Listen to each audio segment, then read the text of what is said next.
Futures in the night, so cold rocket dreams, resilience in the fold.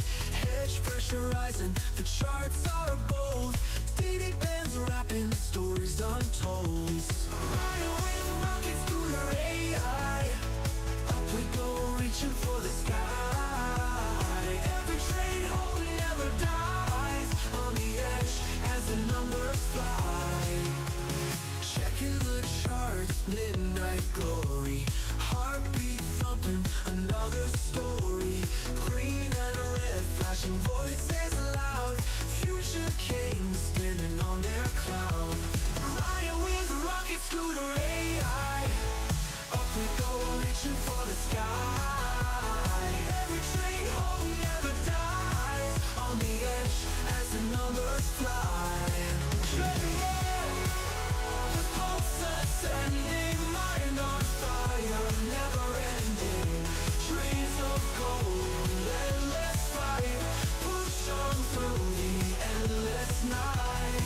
Riding with a rocket scooter AI. Up we go, reaching for the sky. Every train home never dies. On the edge as the numbers fly.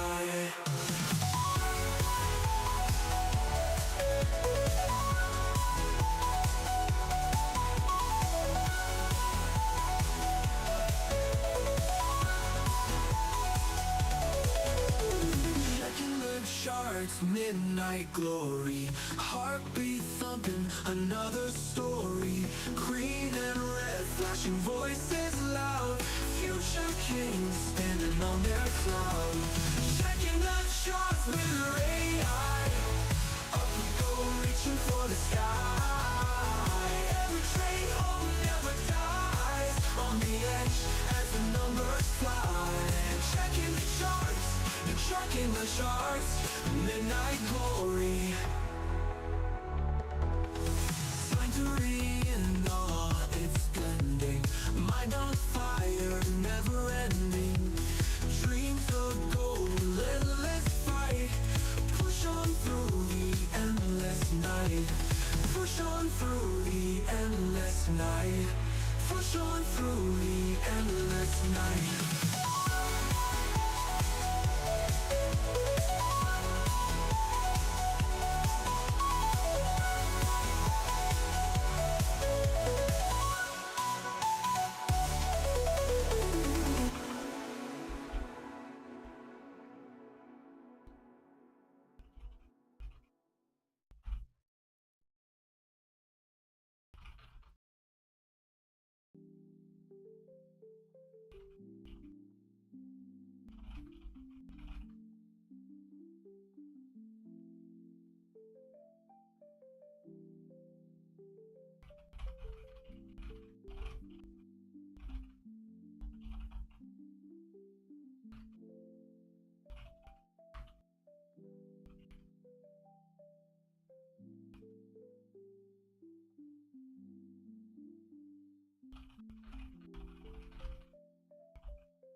What's up, everybody? Good morning.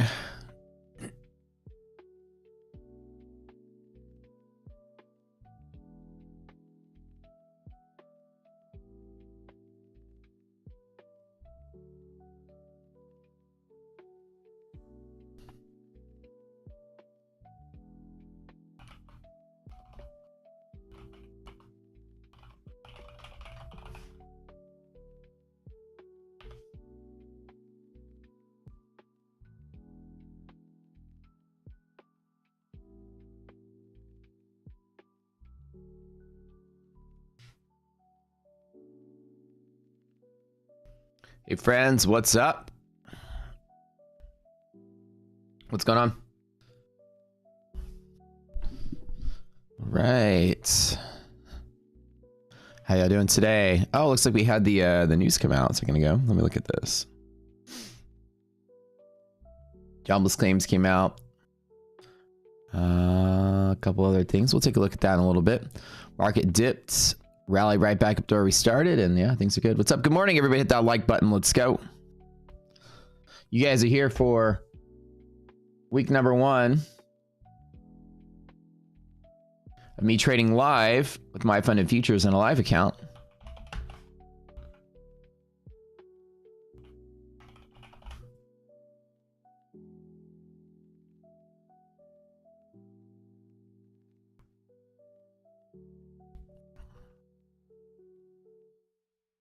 Heard see you in the house. What's up, man? All right. Good morning, friends. Kevin Golddigger, Edisco, Malco, other Kevin, Trading Hack, Simon Dean, Jim, Patterchan, TD, EK, Stu, what's up? Hope everything's well. Hopefully everything's well with you, Don. EC, Easy Trevi, Julian, Aid, Devin, PB, Vivo Trades, Options, just me talking out loud. Razor, Justin Kennedy, Pat, Kish. Start trading at 8:30 in the morning, which is now. Christos, She's a Fine, Built by Bailey's, Ernst Morris, Live with 12 Dogs, Benny, Full-Time, Ibrahim, Marnus, Goatsy, good morning. Sent you a friend request on Discord with the info for the MFFU. Okay, from yesterday. Awesome, awesome, awesome. That's all I needed. Golddigger, Bailey's, Sadu, Brian, Fuyang, good morning. What's up, Alex? Good morning. No, man. Good morning, everybody. All right, let's get to it. There's some news this morning. Market's bouncing around. Let's read up on it. This is the continuing jobless claims. Let's kind of pull these things out.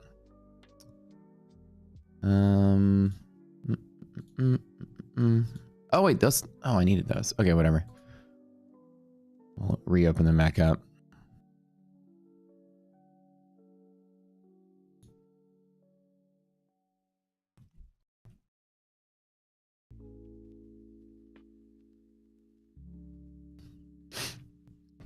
These are your unemployment filings, your unemployment claims. This is the initial jobless claims. Are we getting any layoffs? And we're starting to get more and more and more of those while the jolts are coming down. We talked about this yesterday.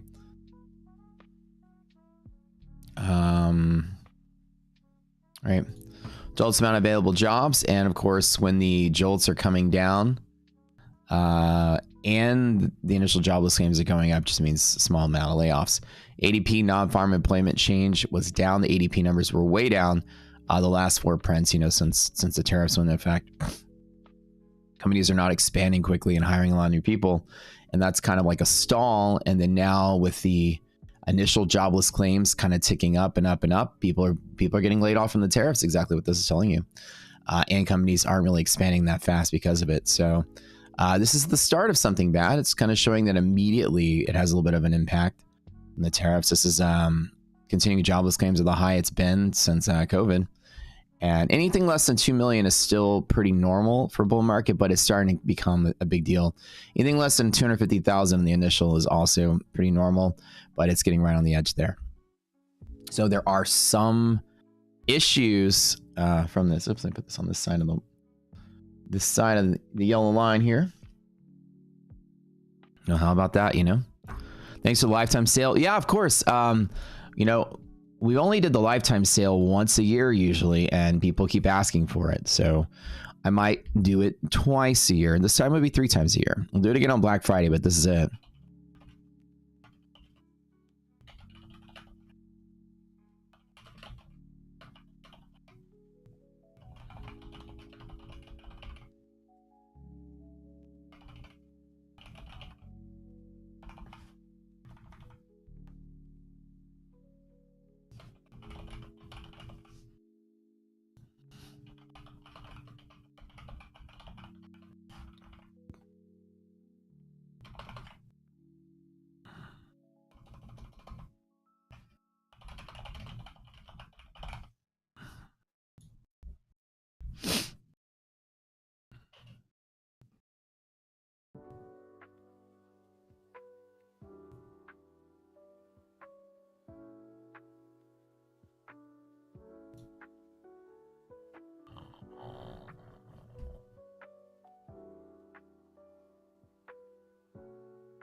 So if you guys are, well, Lifetime Market Scooter is basically lifetime of everything we do. It's the most popular package we have. And most people just wait every year to get on it when we do the Black Friday sale. And it keeps getting to become like, so many people keep asking for it to come back. So I'm going to run it for 1 week and 1 week only.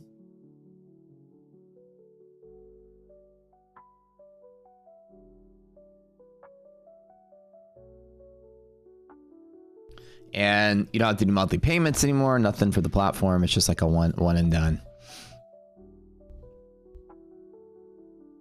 All right. So we've got the initial knee jerk was pretty, not even that bad. Like, it's crazy that remember we came from that big, crazy volatile environment at the beginning of the year. And this is just like a 10-point drop in the S&P. That wasn't even anything really.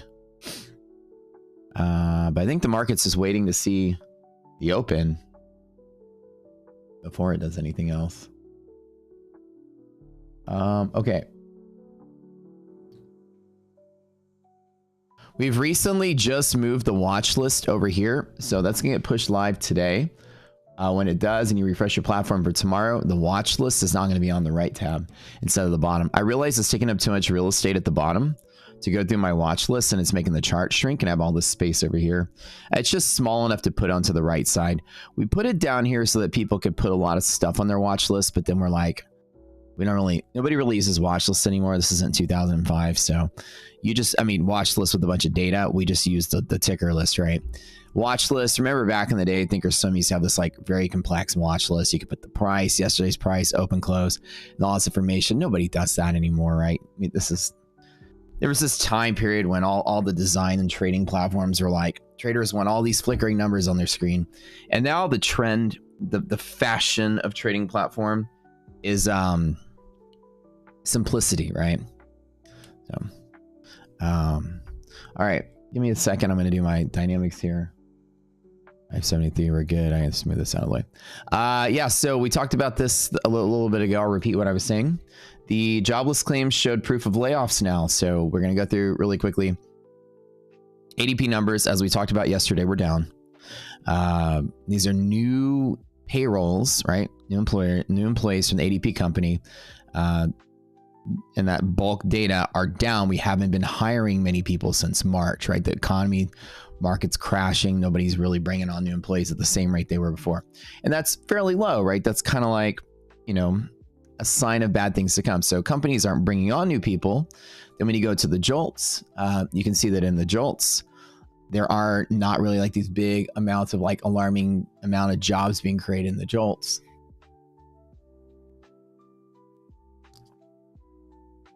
What on earth is going on right now? What the fuck? What is this? I just saw the numbers start flickering around. What is going on there?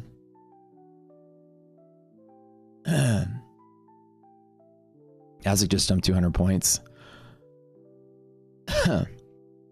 What am I missing here?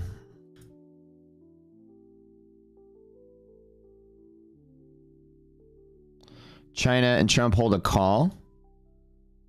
Oh, okay. Well, that's interesting.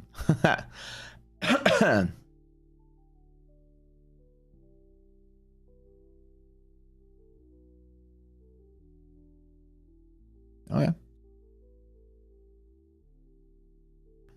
Alrighty.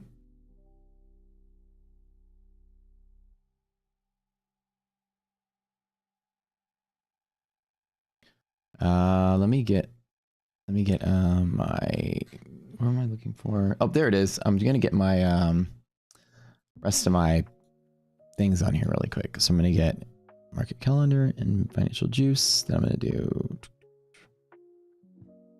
traders. I'm gonna do, oh, that's crazy. Oops. I'll finish up that thought in just a second. Looks like they had a phone call with China. I'm trying to look for some information here.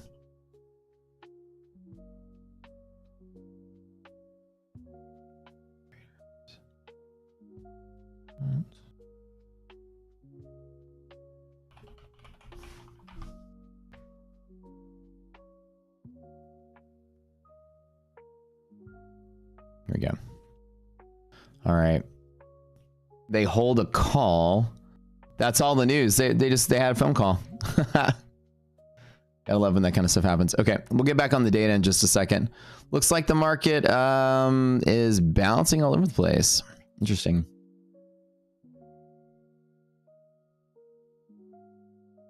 That 150 point rip really quick in NASDAQ. Trying to get more information to see if there's anything else coming out through the pipeline about the the nature of that call. I don't see anything.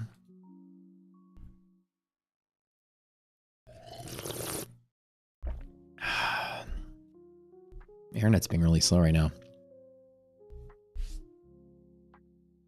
And this is a testament to like what can happen no matter how good you trade, no matter, you know, how, you know, effortless you may think things are.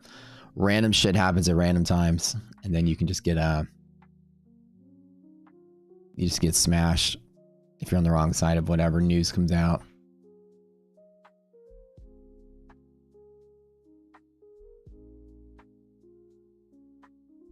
What is going on with my...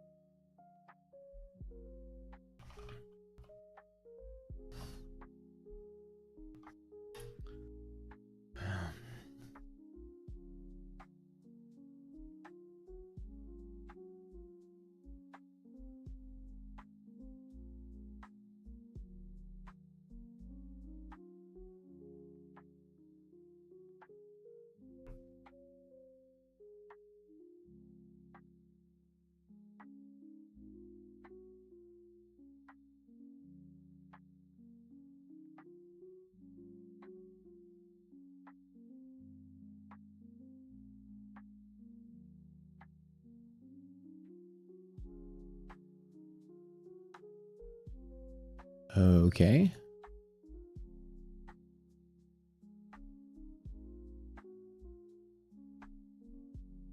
Let me get on my laptop real quick. Stuff up. We'll talk about the report from this morning in just a little bit. Let me hop on my laptop really quick. My browser over here is being weird.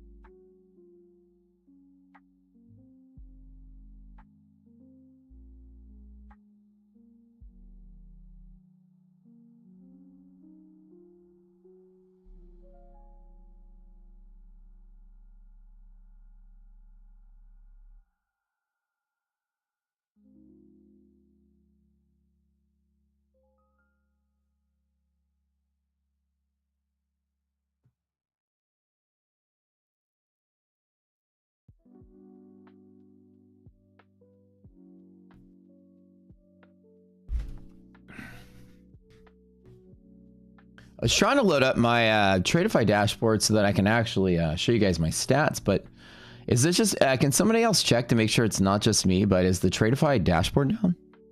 Nothing's showing up, so I don't know. You guys let me know. Is it not just you? Oh, okay. I was going to put on my stats. I was about ready to show you guys. Well, anyways, I'm up 139,000 with Tradeify, so... Is it down for you guys? Oh, they have a message on Discord saying they're down? Okay. Alrighty. Well, anyways, I'm up 139,000 with Tradeify, and I am now starting my first week with My Funded Futures live account. So I'm actually live funded with those guys. You know, live funded is the real futures account. So usually reserved for people who show excellence in trading. Obviously, you know, they offered me one. And I've been trading it. I'm up 4,000 in that account. Probably going to get another funded next payout today. It's going to be a really busy day today. So let's see what's going on with this and see if this turns into anything good. Whatever's going on here. All right, back to the data.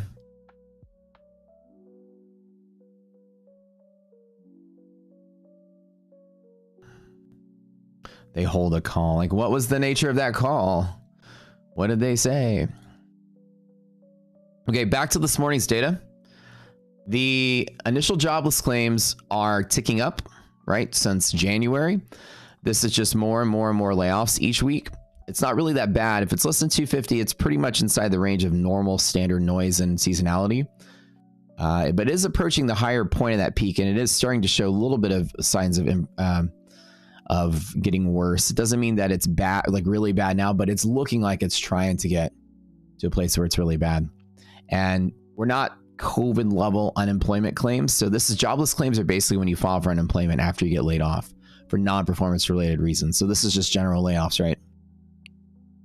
Initial is when you first file, the first time you file, and continuing is as you continue to file. If you ever file for unemployment, every single week you have to re-up your unemployment once a week, and they give you a check. And every week you have to fill out a questionnaire. I remember I did this in 2010 whenever I was got laid off as an engineer as a kid.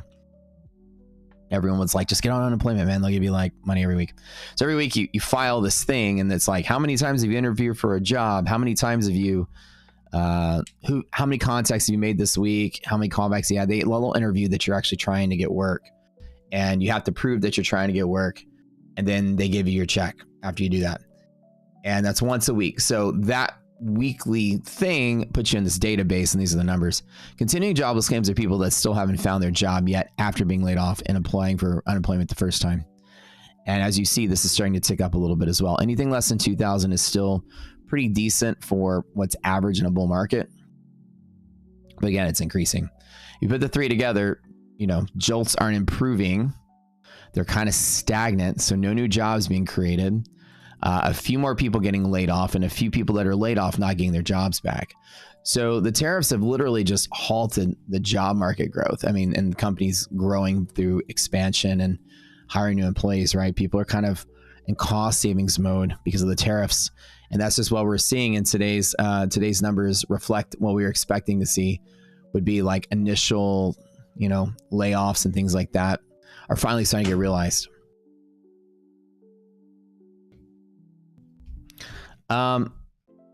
The probabilities are more towards decreasing interest rates. I don't think we're going to get a rate cut. I think that's really silly. There's no reason to see a rate cut with tariffs on the table. I'm not really sure what's coming out of these meetings here. There's not really much information I'm seeing on it.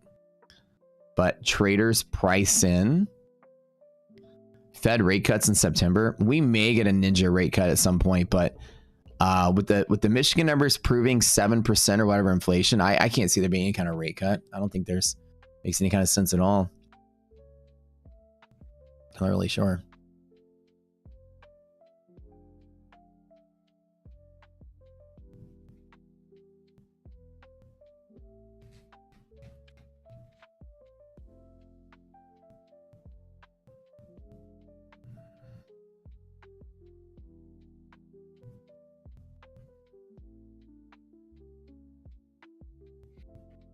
Hold on, what is this? 100. How many points did this move? This move 750 to 897. About 150 points. Wow.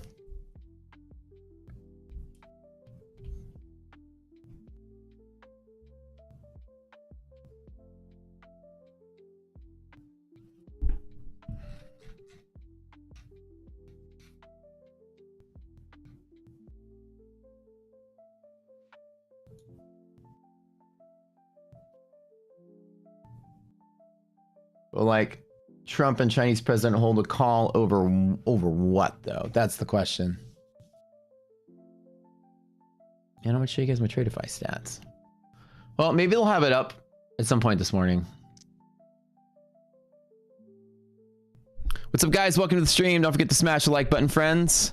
You guys know the drill. We open in about 30 minutes, and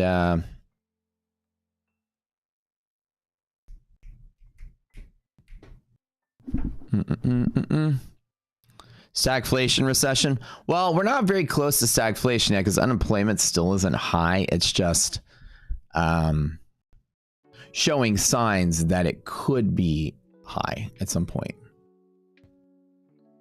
So that makes sense.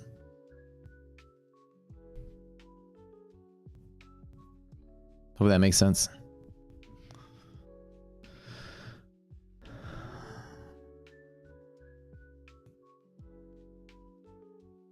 Morning, everyone, and let's go through it. Isn't as bad as what traders were. Oh, that's just commentary on the phone call. I wonder what information you can get out of that. Limited information I'm seeing in my news feeds about what they actually talked about. The market just wanted to flip out over that.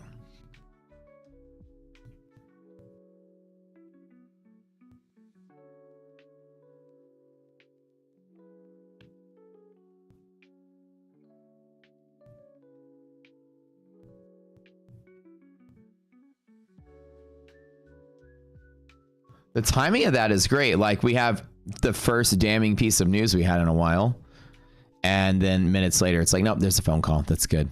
The strategic timing of whoever is pushing these things in the news is got an agenda for sure, right? Or the timing of all of this. Oh yeah, we know the jobs data is going to come out to start showing signs of a recession coming down the pipeline. Not now, but like the trend is like, okay, we can get there. And then minutes later, oh, we had a phone call, right?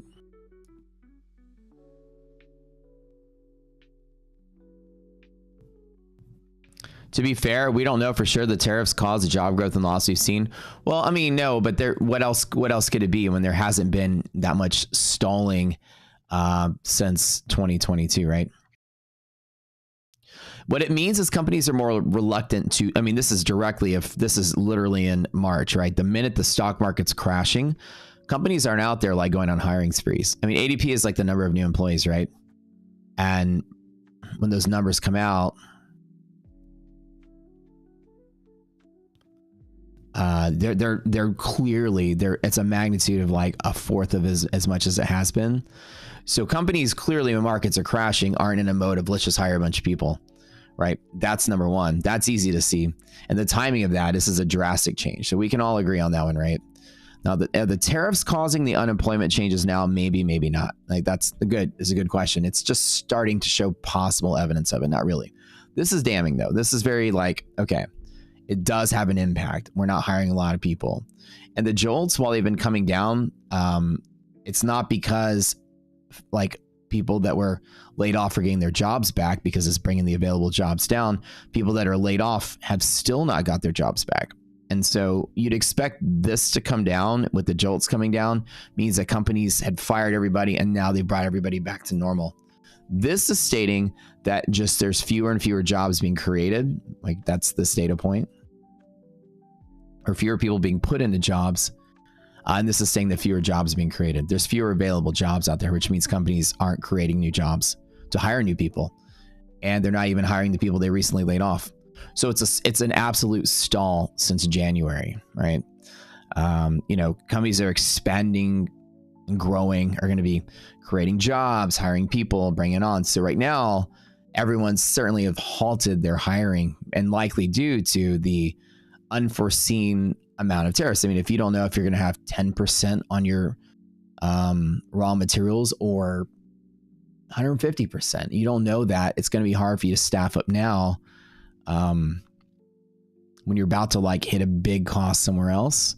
So just deducing that there's a clear impact of the timing of that and an inflection upward since January, week after week after week, there's more and more initial jobless claims. While it's not an alarming number yet, it's still within the realm of noise. We can eliminate seasonality because this is the beginning of the summer, right? This is usually when seasonal layoffs are the least. You usually have more people hiring in the summer because there's more jobs available around the world because the ice is melted.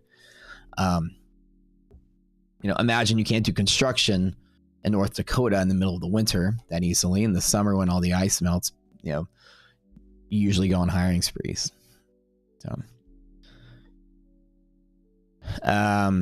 yeah, so this is the time seasonally where you should be not be seeing too much growth in that. But again, this is still noise. I wouldn't like bet the farm like the market's crashing on this. This is just cyclical noise, and it's in the still okay realm, right? Market's crashing. I wouldn't say the market's crashing, no.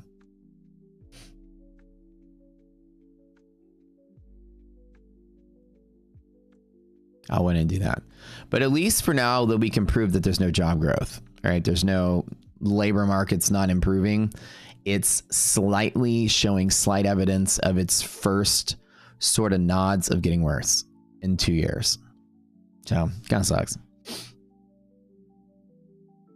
I wouldn't say there's a recession. I would say we're a recession nearby. I would say we're a while away from a recession. It's going to take some time for a recession to manifest.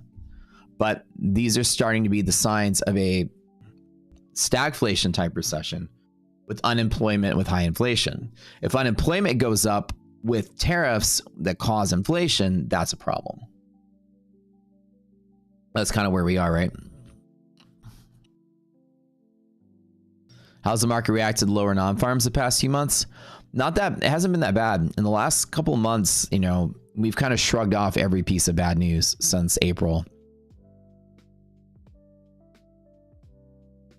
But how does my Fund of Futures Live work? It's a real futures account, and it's got a daily loss limit rule on it and like a total drawdown.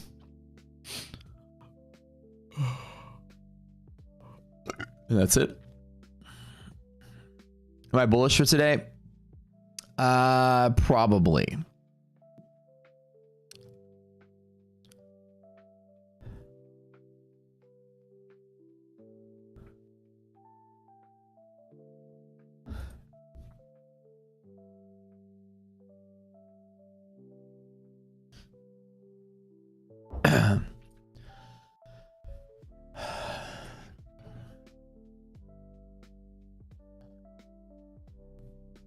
But we'll see.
How much? Oh, how much did I start you with?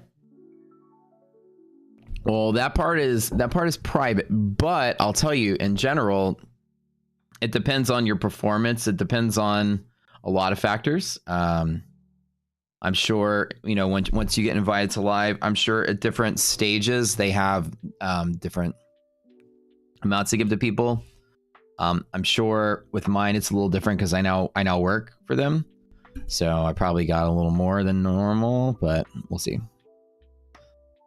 They probably have a program where they roll a certain amount over. These guys here might actually know more than me. I'm actually not fully educated on the full program. I probably should learn how much. Ty, you might know. How much does, when you go live with My Fund, and how much do they normally give people once you hit your payout max with like an expert account?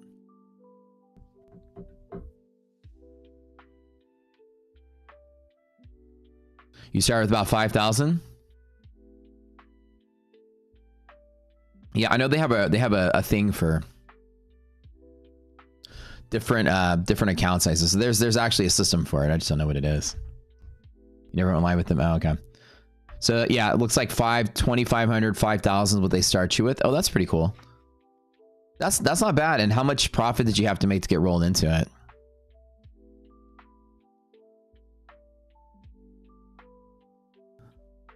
It was the DD of the account. Oh, okay. So basically, if you prove you can manage a $5,000 drawdown, they give you a $5,000 account. That's good to know. Well, looks like I can't show you guys my Tradeify stats this morning. Their entire dashboard is down. Well, you guys are gonna have to take my word for it. Trust me, bro.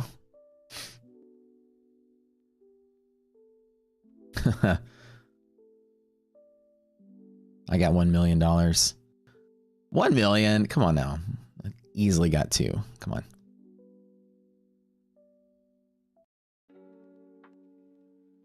What a weird, like, just like Trump and China had a phone call. Okay, about what? Like, what are they talking about?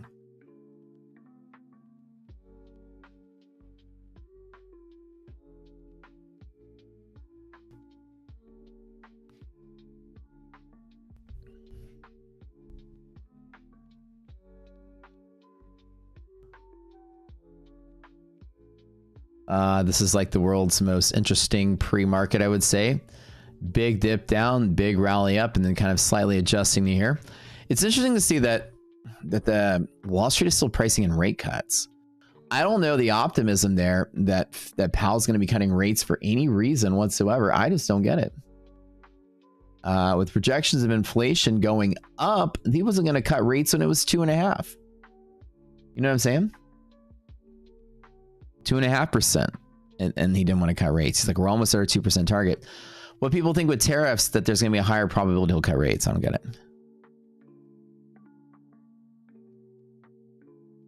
They're talking about me? Wait, where? On My Funded? They're talking about me? What are they saying?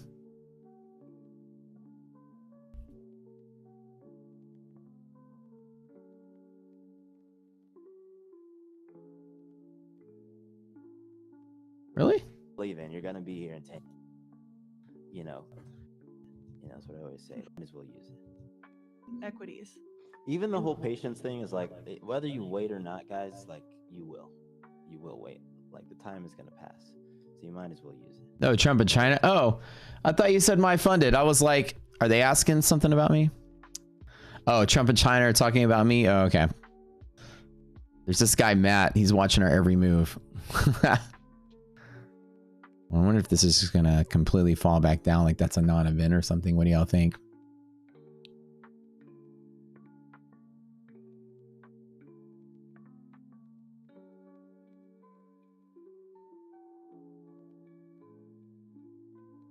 Well, we gotta wait for the open and see what we get. Honestly, I thought the market was being pulling back by this week or next. It just feels like there's all kind of reasons for the market to stall today, but we'll see.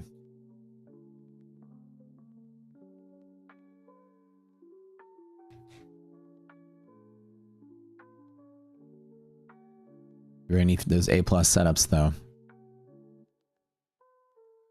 So yeah, I'm already up 4K in my my funded futures account. I've been trading for 3 days now. One day I sat out and one day I traded.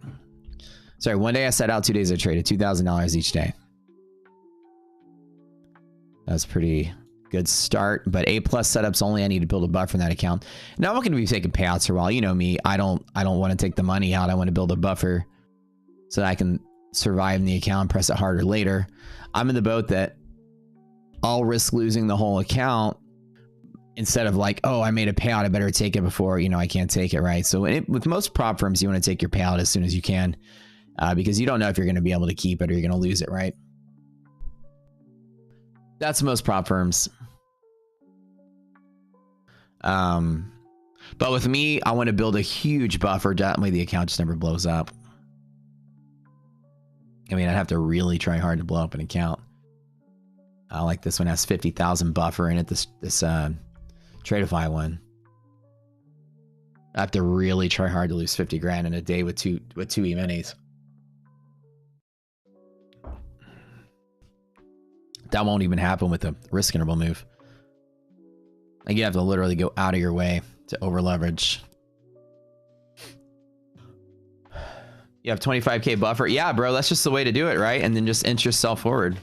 All right, so I'm out of Miss Vicky's. I know these are like not everyone's favorite chips because y'all all love Miss Vicky's here, but that's just still pretty okay. I was very disappointed because, you know, I'm Cajun. And for a New Orleans Cajun style, you know, kettle company, these aren't that spicy. They're actually very mild and very weak.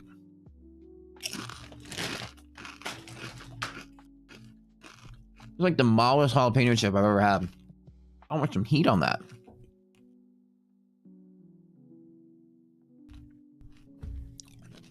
That China, the phone call was like, monthly maps are looking huge. What are we gonna do, Donald? Well, let's do something. Chips at breakfast. Well, I needed something to eat. I usually eat pretty well all the time, though. Yeah, like no iDoc's not bringing me Eggies. I was in a hurry this morning. And there was just a bag of chips sitting here from yesterday.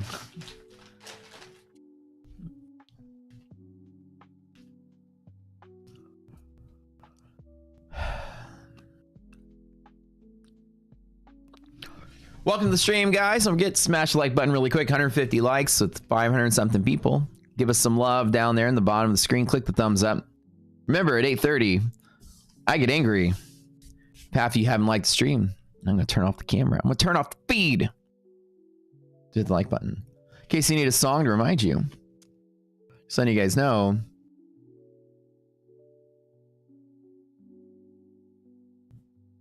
Hit the like button. Rocket scooter. Yeah, yeah, yeah. Rocket scooter. Yeah, yeah, yeah. Hit the like button. Hit the like button.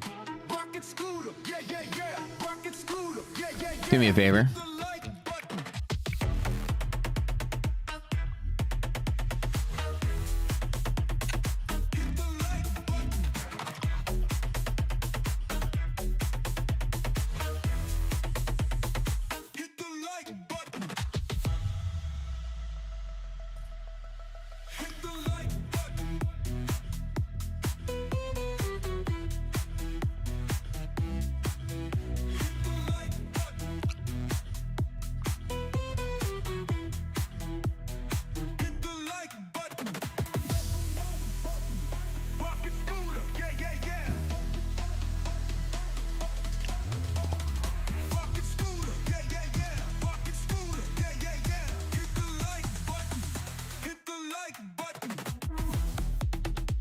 Don't forget to hit the like button really quick.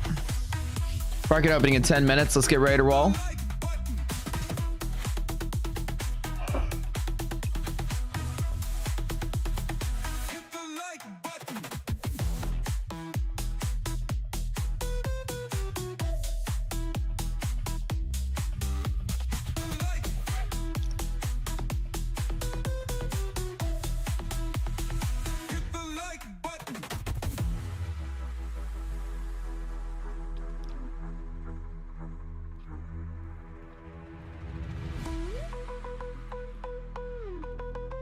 Important info, the call was requested by Trump.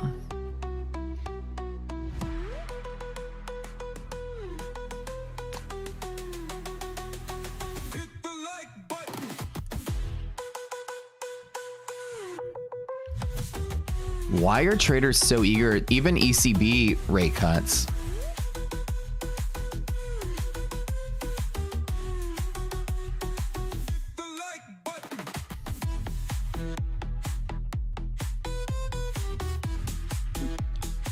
No clue.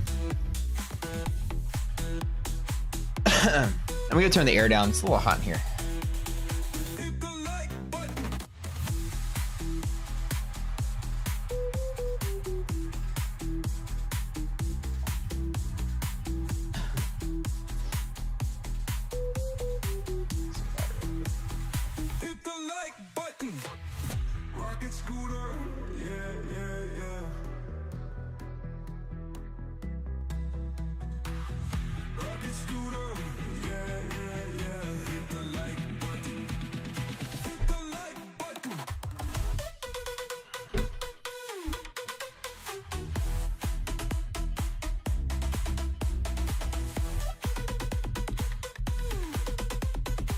Is that they're already planning a meeting on Friday? Technically, it's Friday in China right now.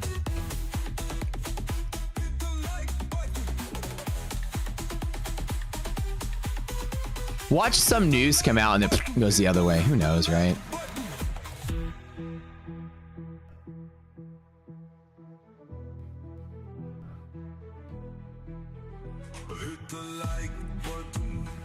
Turn this over here.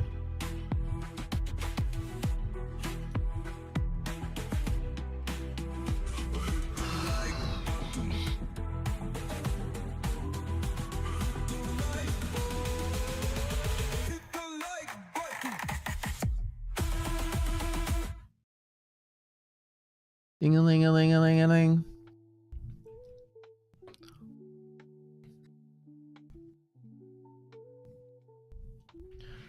How are we doing overall? We're up 0.2%. Not really that big of a difference overnight. Kind of still opening flat-ish, flat to slightly up over yesterday's close.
All right, guys, we're getting going in about 5 minutes here. Market's gonna open. Oh, this is not the account I want to trade. It's the one I moved on there from yesterday. Let me trade. That's not my bigger account.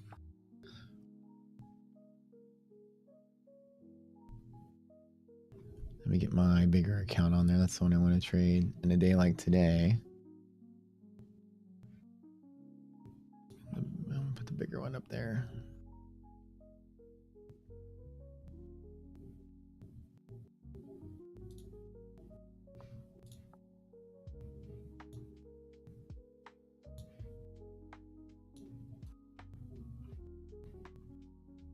Which one? Oh, there it is.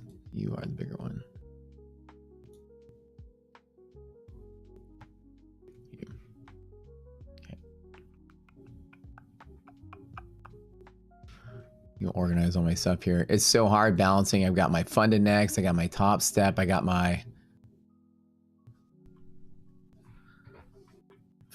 funded futures. I'm starting to get like overwhelmed with the accounts here.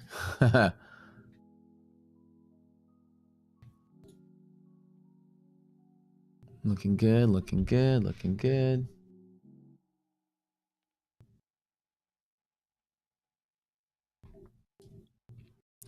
Are we shorting or longing out the door? Oh, I don't normally make a decision like that till I see how the stocks open. Today, we're going to wait a minute or two before we make a knee-jerk decision because the stocks are going to be gapping up probably on the snooze, but we need to see if resilience shows a sign of a gap up and then fades out. Obviously, we're going to expect a spike in resilience, but the question is, after we get that spike in resilience, does it start to fade out and sell off? I think at the start of the day, we might do this and then test out, and then if it could possibly fall back down. It just depends on how people are responding to this news we had today, right? Yeah, we'll see. Hit the like button. Pocket scooter, yeah, yeah, yeah. It takes some of my accounts off my hands. Oh, that'd be easy. It's too much to balance now. It's like way too much to manage.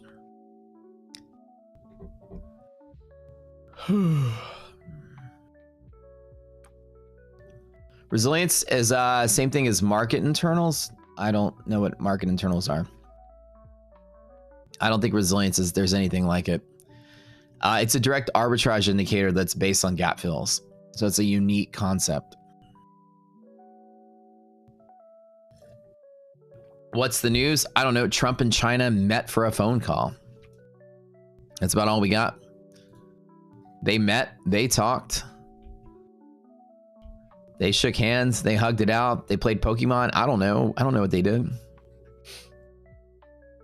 They gave each other bro hugs. They had a phone call. The market's like, let's go. And then in about an hour, the news is going to be like, the phone call was bad. The news is bad.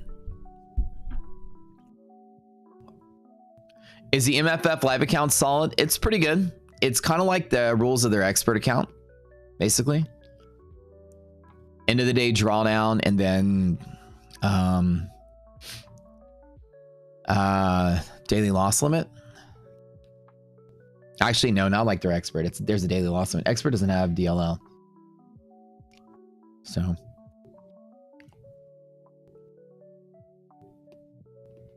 what's up? What's up? What's up? Highly speculative. If the call went well, we'd have way more upside momentum from insiders. I would agree, right?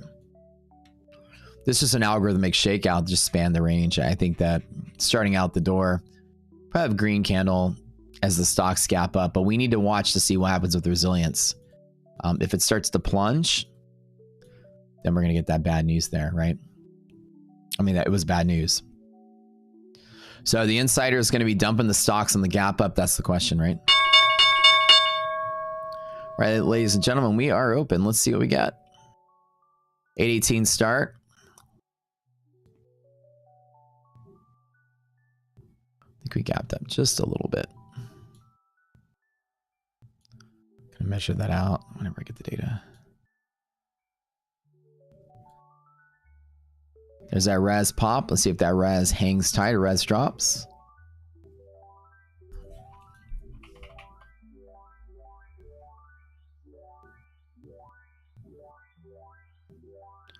$530, 528.7, 530, 528.7, 1.3, so that's 40, 52. About 760. All right, is it a pop and drop or is it a pop and go? So the data looks all right. Let open out, move this out of the way here.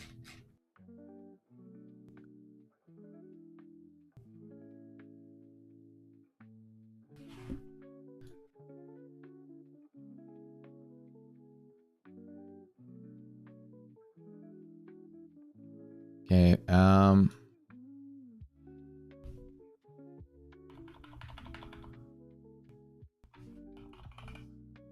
Okay, bull long up again. These are all bull setups. That's good. Your A plus setups are going to show up closer to bull zone bottom and half gap. So, I mean, bull zone bottom today. So with positive res, this could be a bounce point in here at the gap fill. That's the first test we're starting to see. There's a little bit of open and dump, but resilience numbers still look good on S&P and NASDAQ for that half gap to be support. And we have every single time bull long setups here down here at S&P, so that's pretty good. Little A plus setup down here. 85, a couple more points down in here. Bull zone bottom. The question is, do I want to take that long? You know, every single time I like to take that trade. I can do like a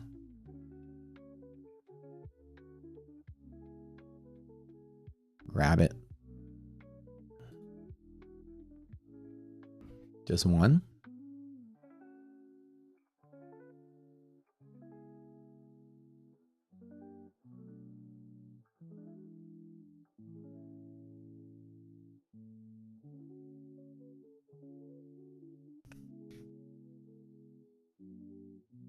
Let's do one there, yeah.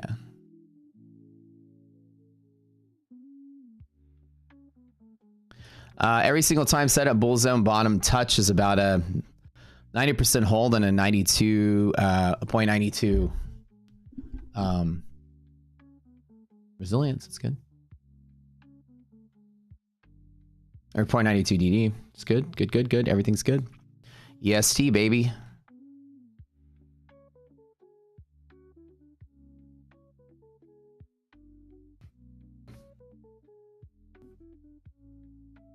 Got bulls on bottom at the same spot.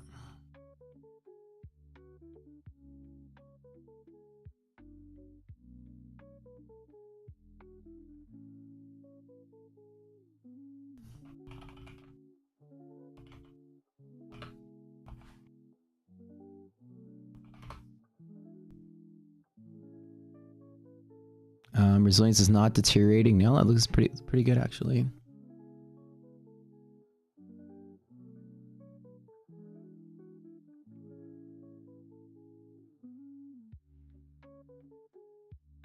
A little bit of selling off of that initial news there. The S&P has two really strong pivots here and here every single time. These are both good pivots to long from, which I do like. Pretty good A plus setups there. Can't complain.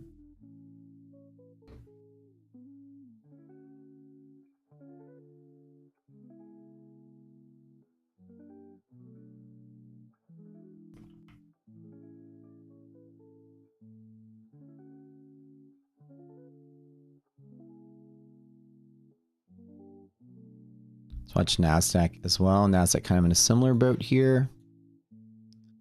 But NASDAQ looking slightly better.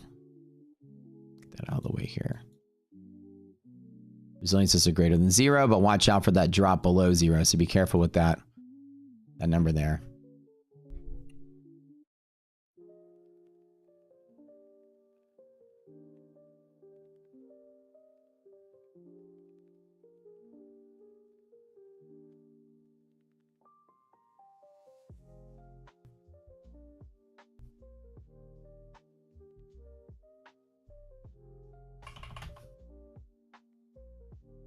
QQQ has some room to fall with another support down there. That's an A setup down there. But let's watch S&P because that's basically where all the juice is today.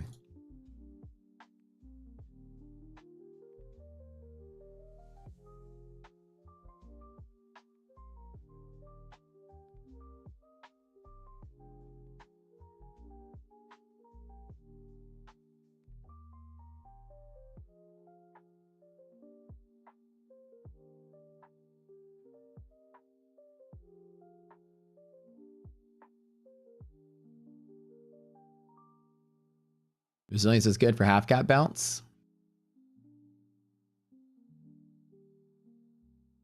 I hear a pickle. Order filled. I'm going to take a long in my funded next account at half cap.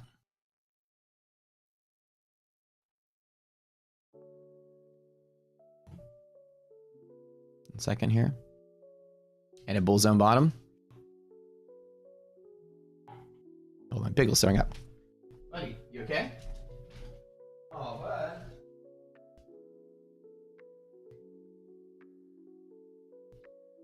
Pickle, you all right?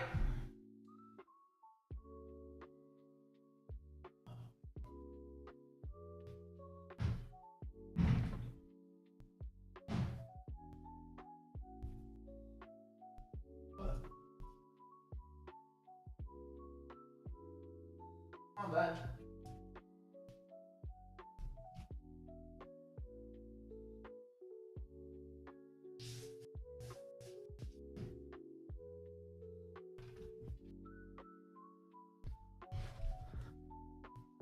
Yeah, he was throwing up. Poor boy.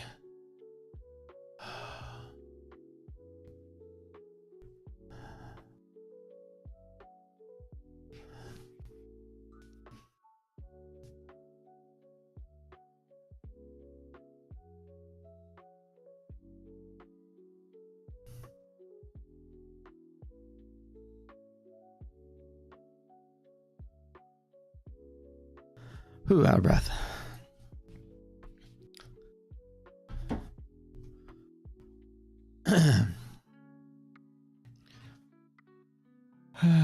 Not a lot of buying pressure here, no. Nothing yet. Resilience is good, though. We're at the bottom of the box. Resilience is good. Bull zone bottom. Everything's... This is really good support from here. So I don't hate it.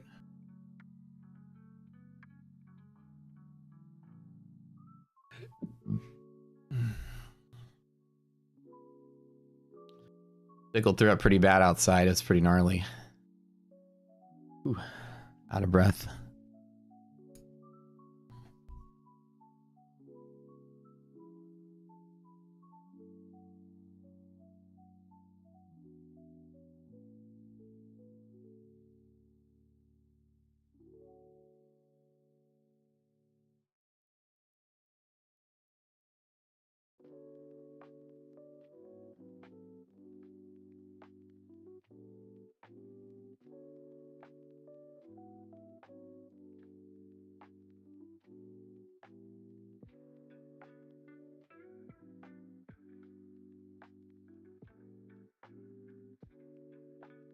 Looks pretty all right.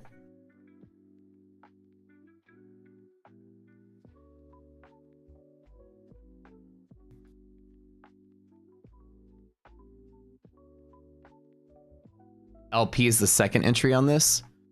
So hopefully we should be okay. Res is good. We shouldn't be leaving the box, but we'll see. We'll see.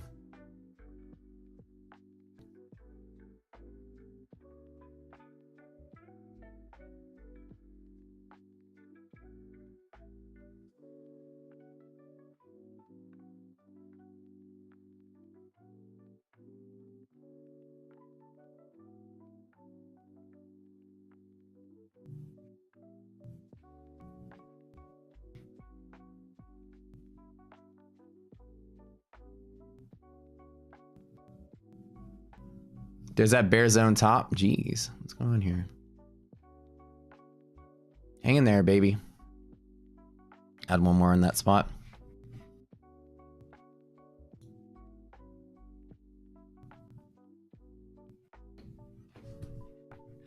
All right, bear zone top, A double plus setup. That's a good one.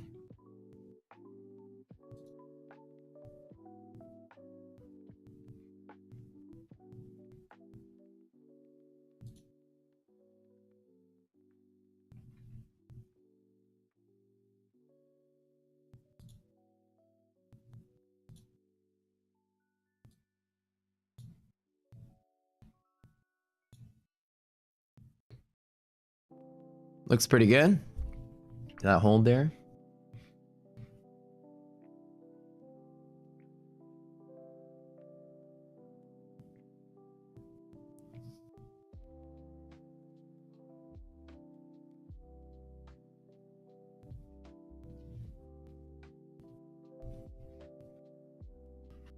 EST, bears on top, bulls on bottom. If this falls a second time, I'd be a little alarmed, but that should be the second A plus here and here. I'm just trading S&P, something small. Let's get a little bump here. Come on, no sell today, no sell.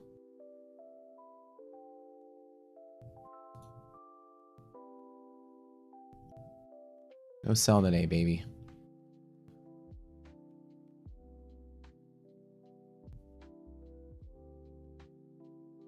Pump it. That looks good. That looks good.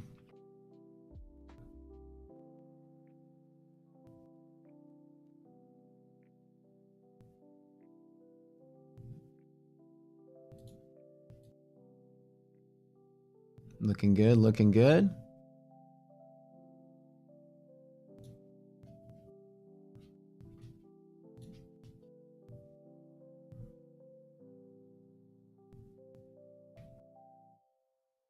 Can't complain. Let's see if we go for gap fill here. Res is greater than 0. See if it hangs in there.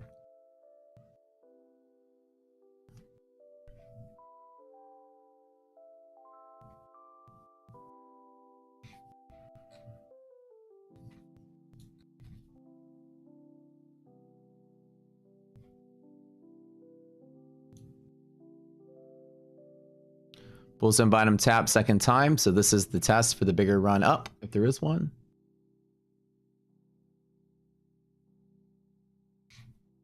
Still not getting much movement on the S&P though. Resilience is too good for this to flush out. I mean, the stocks are looking pretty okay.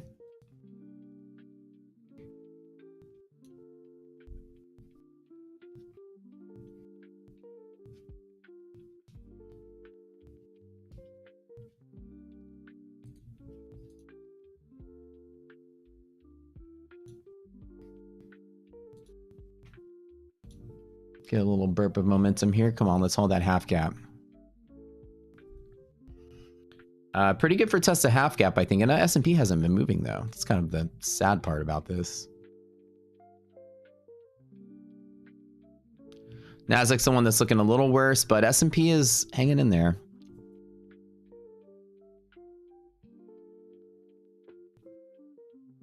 Come on, just at least gap fill. Can I get gap fill today? S&P's not moving.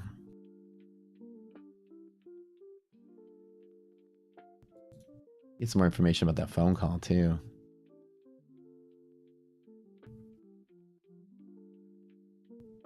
One more flush red candle to like give us all a big fuck you, or are we gonna rip? No, nothing yet. I don't really know.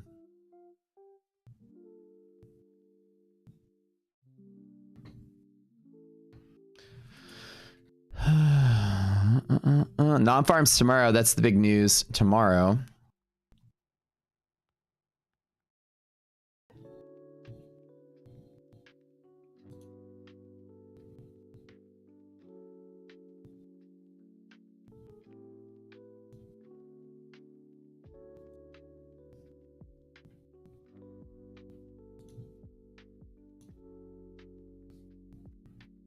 Half gap resistance there. It's doing a good. There's not a lot of buying volume, but at least for now, I'm hoping that we do at least run up and fill the gap. Or fill the open at least. Good support here. Bulls on bottom here. Bears on top here. This is all good, strong support, so for whatever reason, it feels like today might be the day it doesn't hold up for us, but we'll see.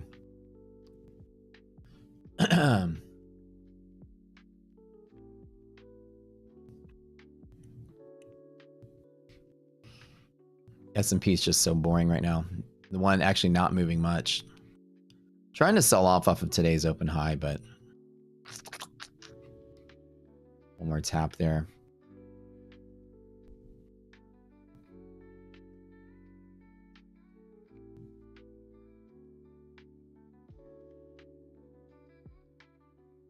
All right, breaking through bear zone top. Trim.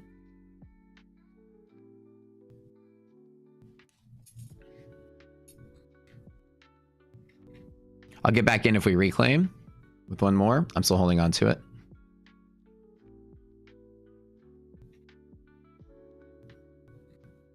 Stop loss roughly at 94 if we lose it.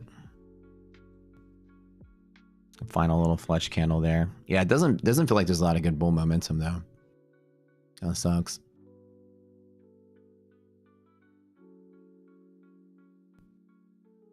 What a weird trading day today. QQQ is the next strong pivot nearby, and it's got a little bit further to fall. Probably about 80 points on NASDAQ. If it does flush. I was excited to get that move there. All right, I'm about to pull the plug on this. Not that bad on S&P, but day's a little weird. 2 A+ setups nearby. It tried to bounce there, tried to hold there, and then we lost it, so. Res is dead, yep. All right, let's pull it.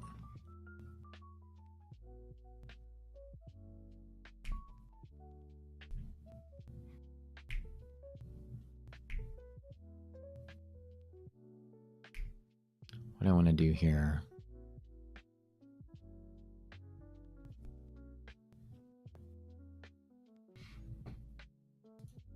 Big market tank day today. I don't know if this recovers, but we'll see. We got the A+ is still here. Should be okay. We'll see.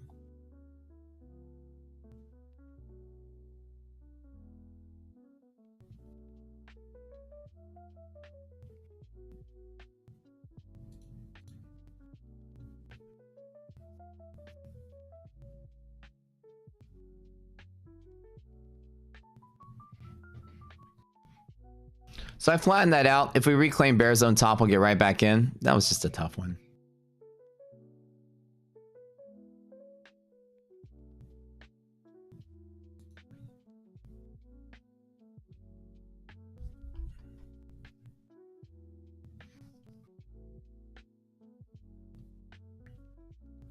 Press 1 on S&P. Do NASDAQ on this one. Try one more time. I'm going to proxy trade on NASDAQ because S&P has a pivot, but NASDAQ resilience is lacking, so only to the top of the box scalp. If I can get this here. Supporting in these areas, I'm taking the chase. This is bull zone proxy on S&P. Bear zone top. S&P proxy hold, hopefully so. On this one, I want to basically go right back up to the redistribution zone. Be kind of nice. Res is negative, so we hit the top of the box and probably sell it, but we'll see.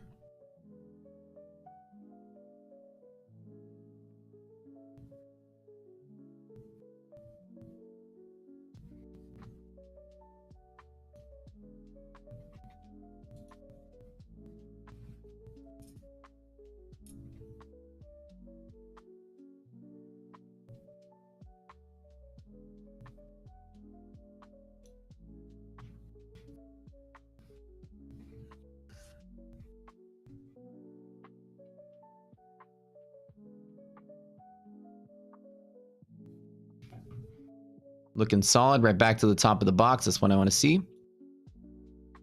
Every single time S&P back up to here, just a little bit more, give a little bit more stretch on this one.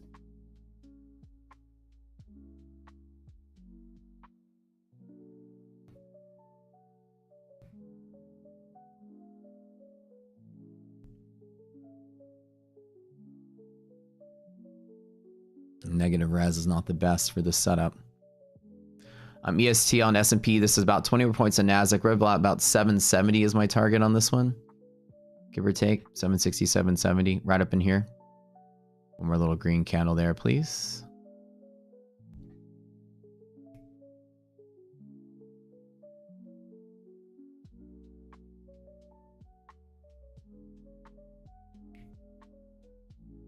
That one was tough today. Oops.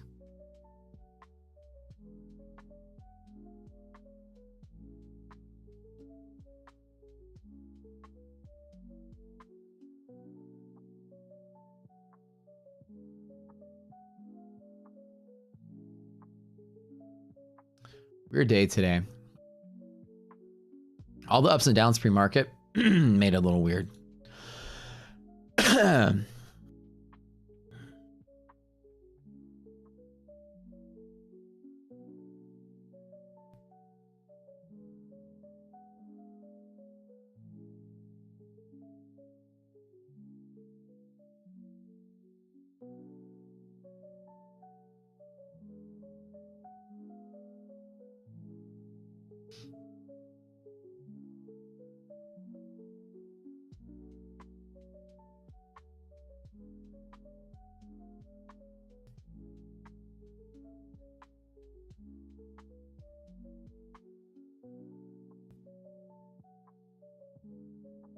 Losing bears on top is kind of one of those.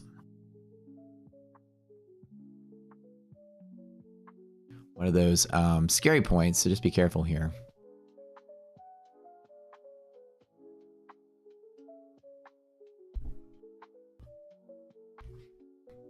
Not normal that happens. Shouldn't be failing, but I'm just gonna take a stab at it. I'll be right back. I'm gonna go check on Pickle. Hold on, don't go anywhere. He was sewing up earlier.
Sorry. Yeah, Pickle was throwing up. He threw up twice. Now he's laying on the couch. He looks pretty bad. Not bad, but like just eat some grass or something. Who knows? My little boy. Every single time, bears on top, bulls on bottom. One of my favorite setups is A+ setup. Every time I take it. By proxy trading NASDAQ on S&P's bounce because S&P wasn't moving. So I decided to grab this one in NASDAQ. Let's see if that works. Now we're at the top of the box is resistance because resilience is less than 0. So this is going to be tough. And just chill on this one.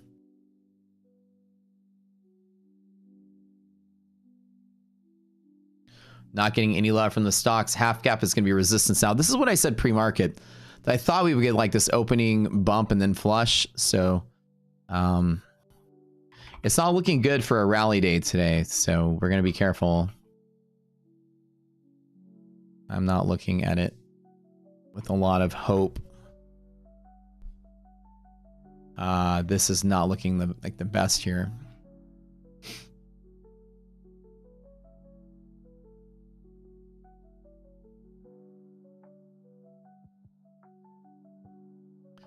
Again, losing bears on top. Not the best setup here.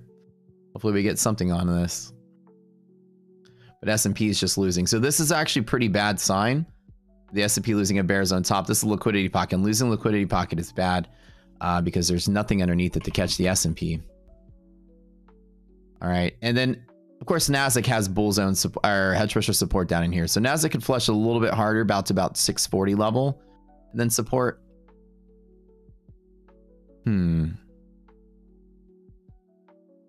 Question is, should I just want to be in it from here? And just hold through more drawdown and take a second loss if I'm wrong.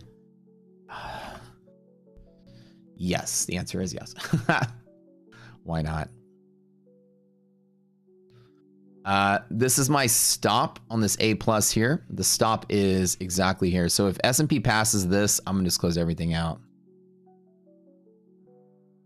We're not getting a lot of movement here from anything.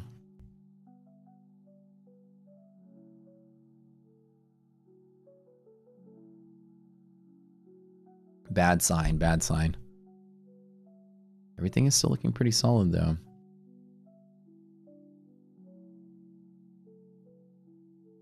S&P is trying to flush. Let me trim. Risk is too high, I'm going to trim.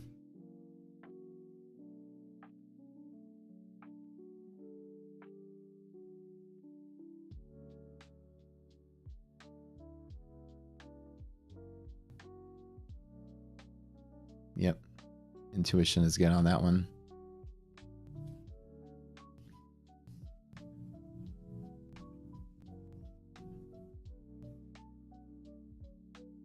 Let's just flatten everything until it comes back.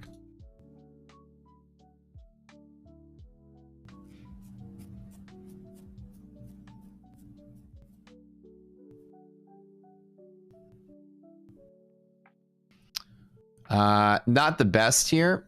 I'm going to be flat on this for a little bit and chill. See something better comes out of this one. I would say MHP bottom. Yeah, probably. Let's double check S&P. A little bit lower, yeah. I would say MHP bottom is your better support here.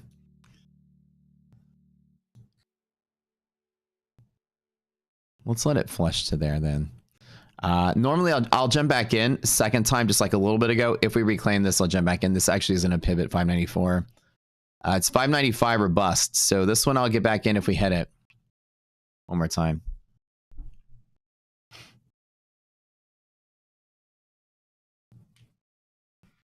So let's hang in there, boys.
Looking solid on this reclaim. Let's see if we get it. I'll jump right back in on the same trade.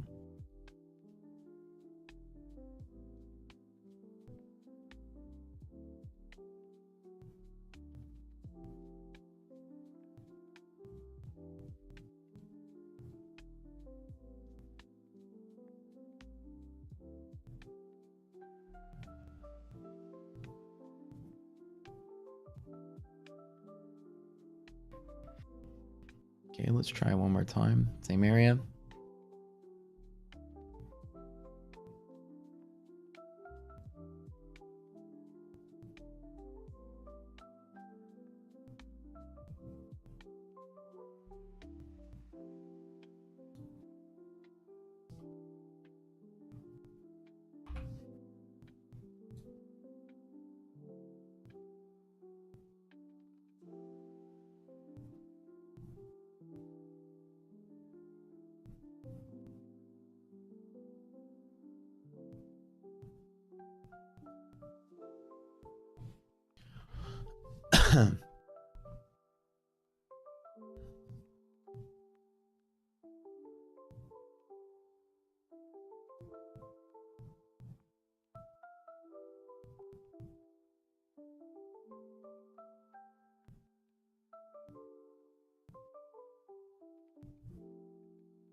He's looking kind of good here.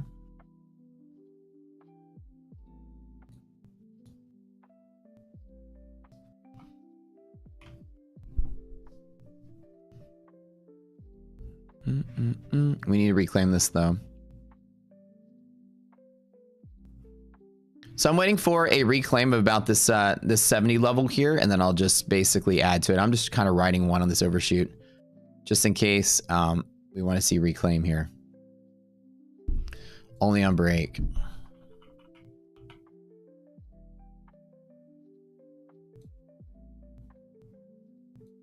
And I'll hit it hard one more time if we break it a second time.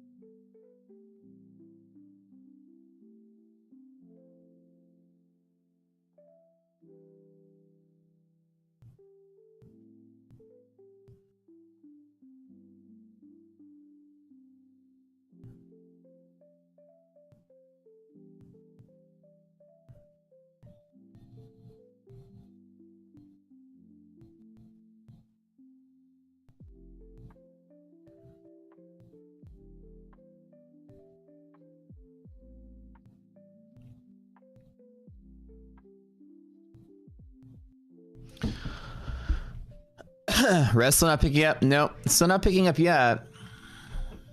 Yeah.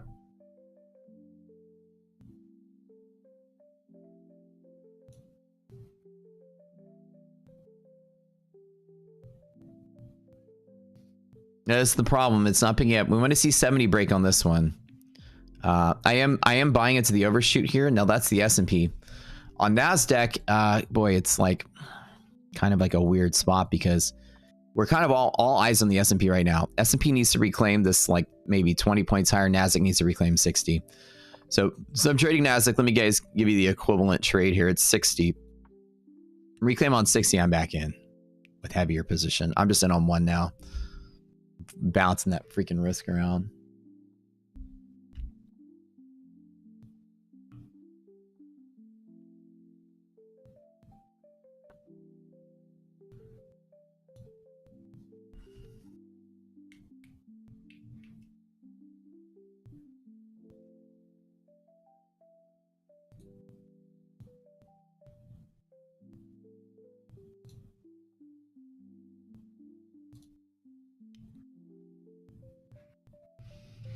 Oh, there we go.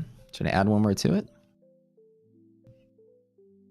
I'm like so scared to add one more to it.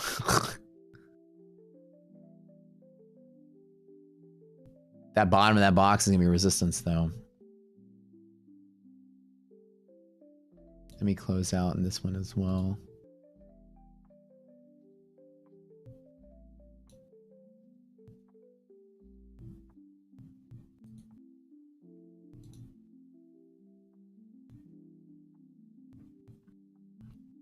EST on S&P.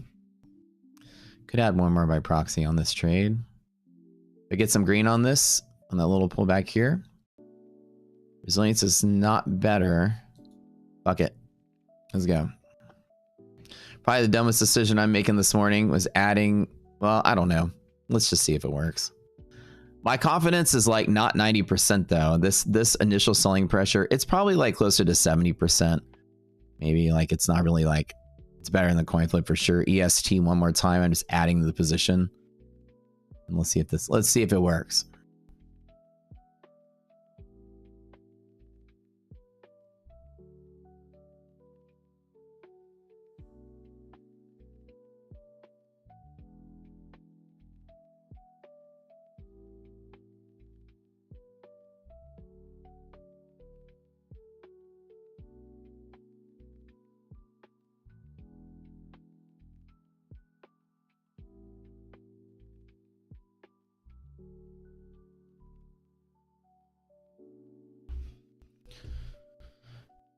Market is confused.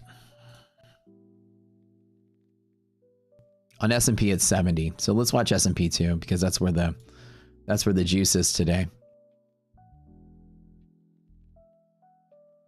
We need 70 to break. This is an LP. 70 to 80 is the push if we get it.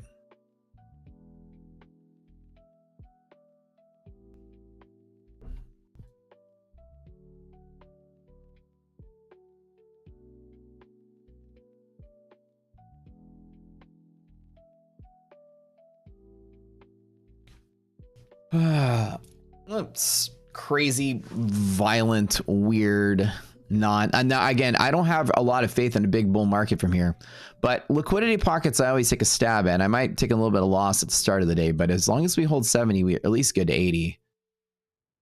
But the problem is we may not hold 70.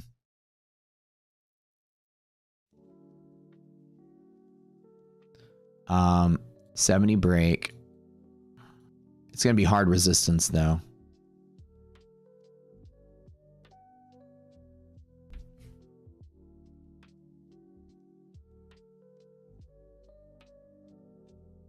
On 70 break. Go to 80.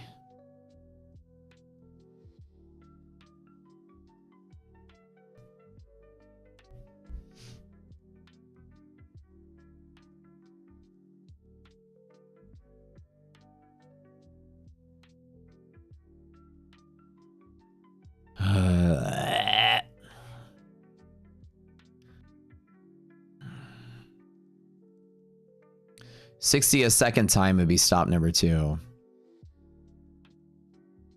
I took a little extra risk jumping into that.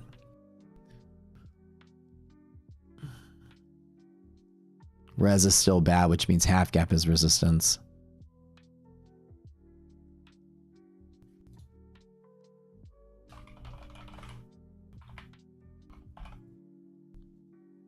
Again. You better bounce there. I'll be mad at you if you don't. Final flush candle. If there's anything it comes from, if there's any bounce, it's off of this candle and that's it. It's off of this candle or it's off of nothing.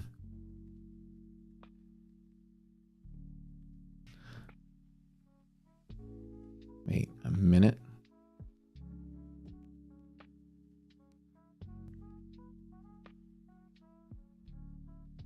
How did I end up with 4? What the hell? I want 4. 3. I clicked the button one too many times.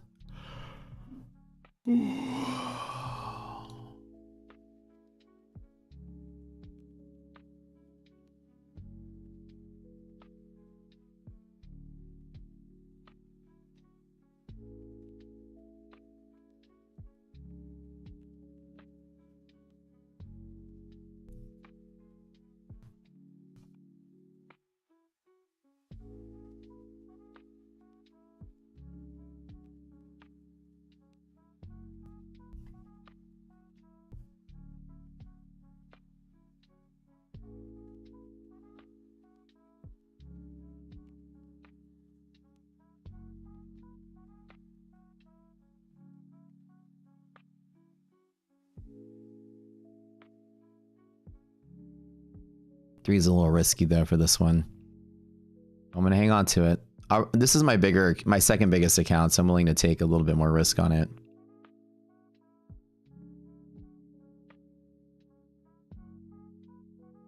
At least go to 80. Come on. So Nasdaq would be closer to half gap, so right about 86. Let's watch Nasdaq as well.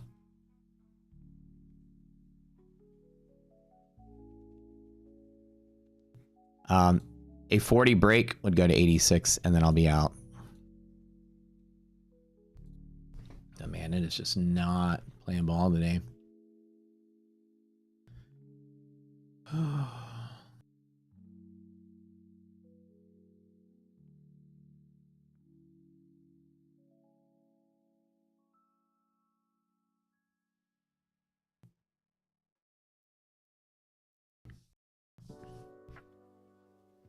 We need a good tweet. We need something, man.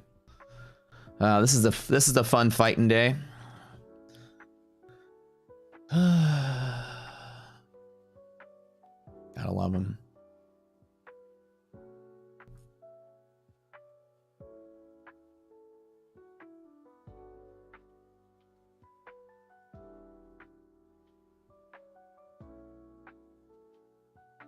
That's a good sign. Hit that LP. Let's run it. Come on, just one little bit. One little bit. No more fleshy flush. Stocks aren't looking so hot today.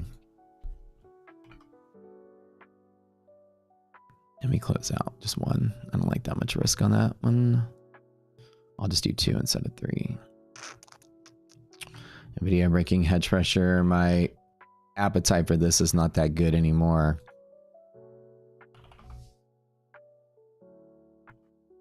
That's 2 monthly hedge breaks. That's 3 monthly hedge breaks. It's 4 monthly hedge breaks. Wow. 5 monthly hedge breaks. All tech is just dying today. Monthly hedge pressure breaks on all of tech.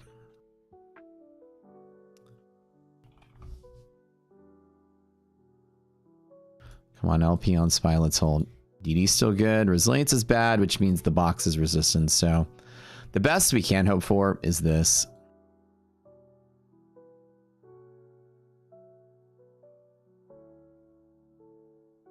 There's going to be resistance from there. This is just a scalp inside of this. I don't think we had a bull break today. Evidence is not there.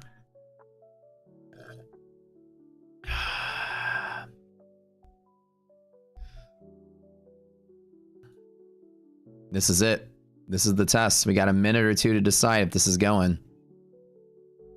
1, 2, 3 bounces at this overshoot support. If we lose this, it's a pretty nasty day.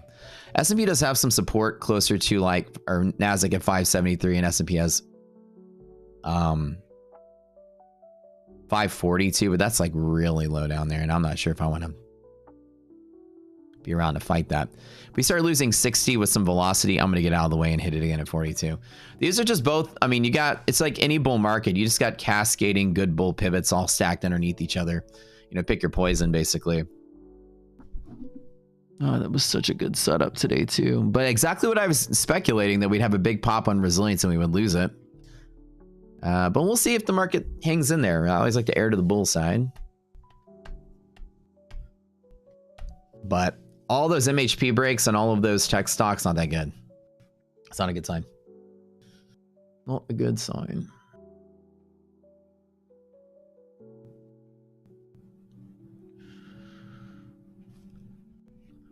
Trump tweets, yeah, like in the middle of the day. Like, who loves those things? Those are the worst. Give a little bit of steam. S&P. When S&P to reclaim liquidity pocket would be nice. Rejecting bear zone is not common. With that being less than greater than 50%, usually the bear zone, at least liquidity is tested before we fall. So the best I'd say is, you know, if we get lucky from there to there, and then it could fall. But I like to always long at liquidity pockets every single time. Got to do it. It was a fight, right? It was a fight losing bull zone. It was a fight all the way down in here, fight down at this stop area. But fingers crossed. Let's see if we can get this run up to here.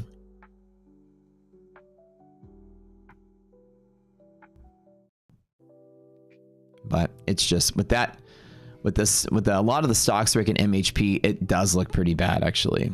It doesn't look great.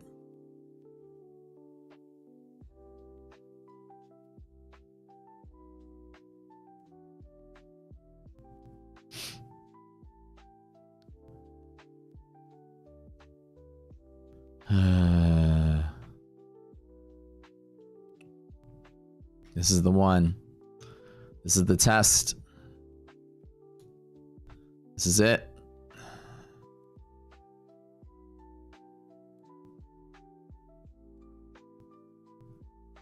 All right.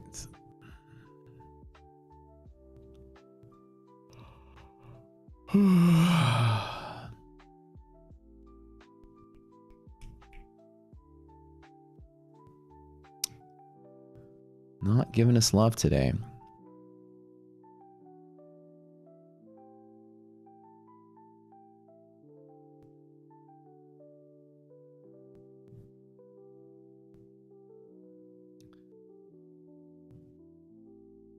Lower highs, consolidating here. This is not a great sign, by the way. But I'm still okay with it. That liquidity pocket test. The 5 or 6 times we've got a teaser here. Up, it's down, it's up, it's down. My news, get that over here.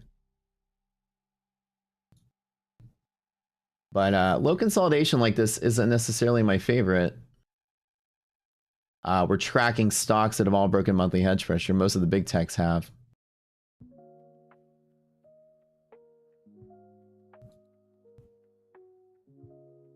If I close out my position so that you guys can win, because normally when I close out my position, the market just rallies from there.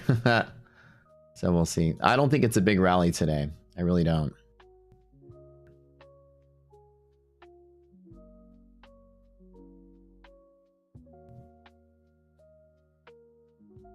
Should I just...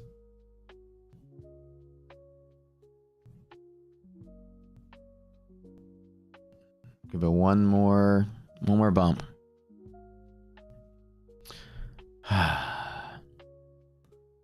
About 90% of days will close in the same zone it opened in, right? And so that's what we talk about.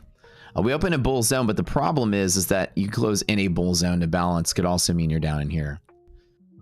So the market does not want to be here. Like where I'm going to put an X, the market doesn't want to be anywhere in here. It wants to be either there or there. And it's more likely with the stock selling off, it might choose this bull zone instead. This test usually happens about 90% of the time under the most ideal conditions. And the conditions today are pretty ideal. Resilience is lower, so it's probably less than that, but it's pretty good for that test. Like, I always take it. But I promise I'm not in it for the big run up, for sure. But can we get a good Trump tweet off of this? Can we get a... By the way, the phone call was great. Can we get a... We had a good time. We worked it out. Better tariffs for you and me and everyone. I don't know. Don't break our hearts today, market. Give us the run. Give us the LP. Let's go. Let's get it. Resilience is a gap fill predictor. So resilience tells me what the Nasdaq is going to do at this dash line right here. Resilience being negative, Nasdaq will hit that dash line and probably bounce off of it. So.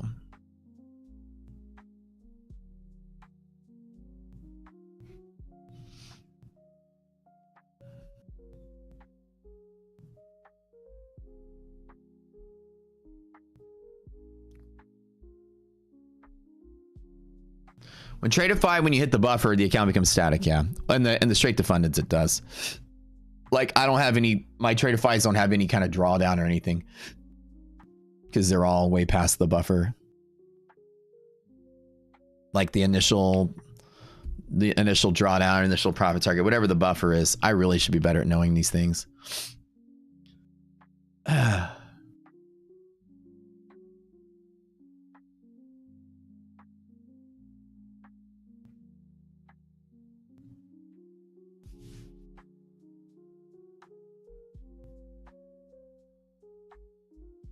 I think it's the initial profit target, and then that puts your buffer right at flat. Dude, fuck this stupid market day. You know what I'm telling you?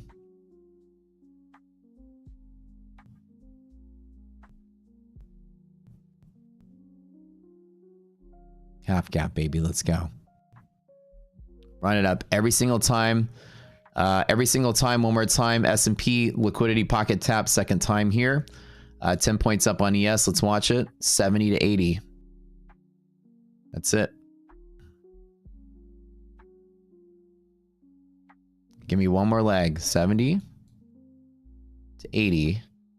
And then we'll call it. I'll fucking take that and walk that to the bank. I hate when this shit happens, but whatever. Days like this are just like tough because you just fucking flush out of your strong pivots and you reclaim them later. So the thing is, the rule of this, there's a rule of this. It's called don't be a pussy. Like you take your loss, get back up, keep running it. You know, it's a good rule. We call it don't be a pussy rule. Learn how to take a loss.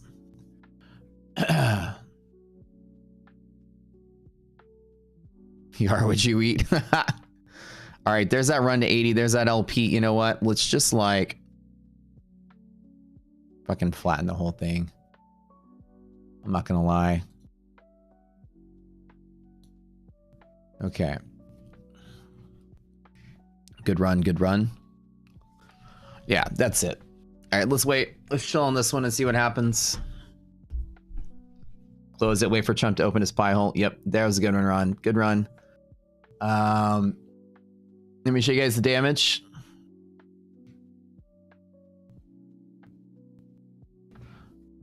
I busted my fund to next, just the 50K though, because that one flushed too quick. I hit it too hard.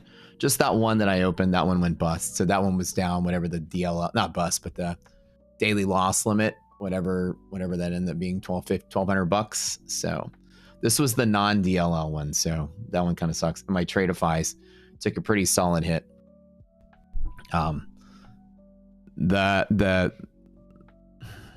This is down 4,000. This is up, whatever this is, 338.46, down 46. Guys, I'm down 300 bucks. So the end of the day, I walked away flat-ish. So that's this one. This one got hit pretty hard though, because that one I hit NASDAQ. That's the first one that I did here at bull zone bottom, and it flushed all the way down there. So that was down probably like 7,000 to be honest. And then when we got right back to here, I longed it back up to maybe 4,600. Hold up.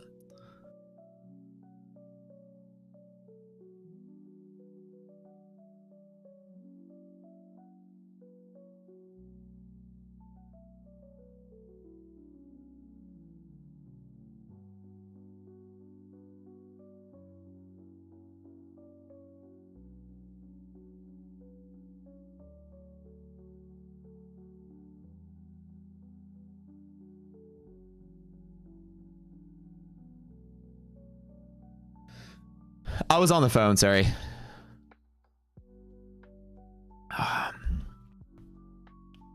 Nice to know I can lose some trades. Yeah, it happens. Well, when you cascade your accounts, that's how you can save your ass, right? So it does happen. But my bigger account took the bigger risk, and the bigger account has, you know, plenty of room to play on that. So we're good. Right. And that just flushed super quick today. Because I basically got in, it fell, I added to it, it fell some more, I trimmed out, then I waited, then I got in and got up to there. And so that one I was fighting a little bit. The one on stream is the one above that, so that one was pretty good. And then the other three on the A+, I just dipped them right there at the end on that last little bump there. So we should be good. Resilience is still negative, but there's that 70 to 80 push that I talked about, and hit that 80 level right there. That's the LP trade, which is pretty good. If it falls a second time, I'll take it a second time and work this one back to green. So it should be all right. Quick read my lips. Oh, I had AJ, A Stocks, if you guys know the architect on Twitter, he just called me. Tossed me some info. But it's nice to know that Matt is human after all. It happens, right? Demands every single time they're practically undefeated. The thing is, you got to know that even when you get down, you know, through that choppiness, right? You can take a little bit of heat, and that just happens. And so if you split your risk up, right? I divided my accounts up in this range, right? I had some here, some here. Market fell and went back to there. I hit all of them there for the most part. When it fell to here the second time, I was long in both of these accounts, the one on stream, the one there, and then the funded next. And then when it fell through, I'm like holding my breath and trimming my risk. You saw me trimming my risk. And then once we reclaimed, they added to it and then closed out. Good deal. Now, resilience is still negative. This white line is negative, so the box is still resistance. It doesn't mean I'm shorting it, but it means I am exiting my long just in case it does sell out. I have no desire to short this, but glad you guys like the transparency, right? I don't ever hide anything from you guys, so y'all always see what I do, and I do take a hit every once in a while. Market can be really dumb sometimes, and it happens, but at the end of the day, this is still pretty okay because this is I'm pretty much flat for the day. Because these three, this is 29. This is like 47, like 47.50 or something like this. And this is down 46.90. So minus 285. I think my net is red by $100. Let's add it up. Let's see how actually down I am today. Set 1146 plus 1718 plus 1821. These bottom two accounts get a payout today, by the way. They should.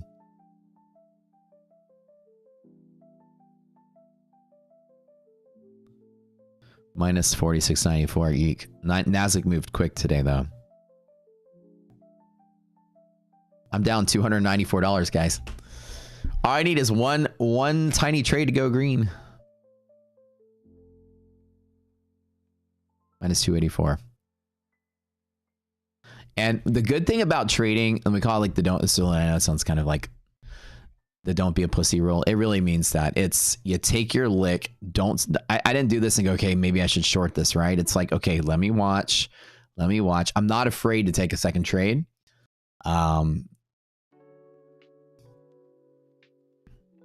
Bulls on bottom is also every single time to there. There could be another push for about another 5 points on S&P, which would be closer to 85. Half gap is the resistance level.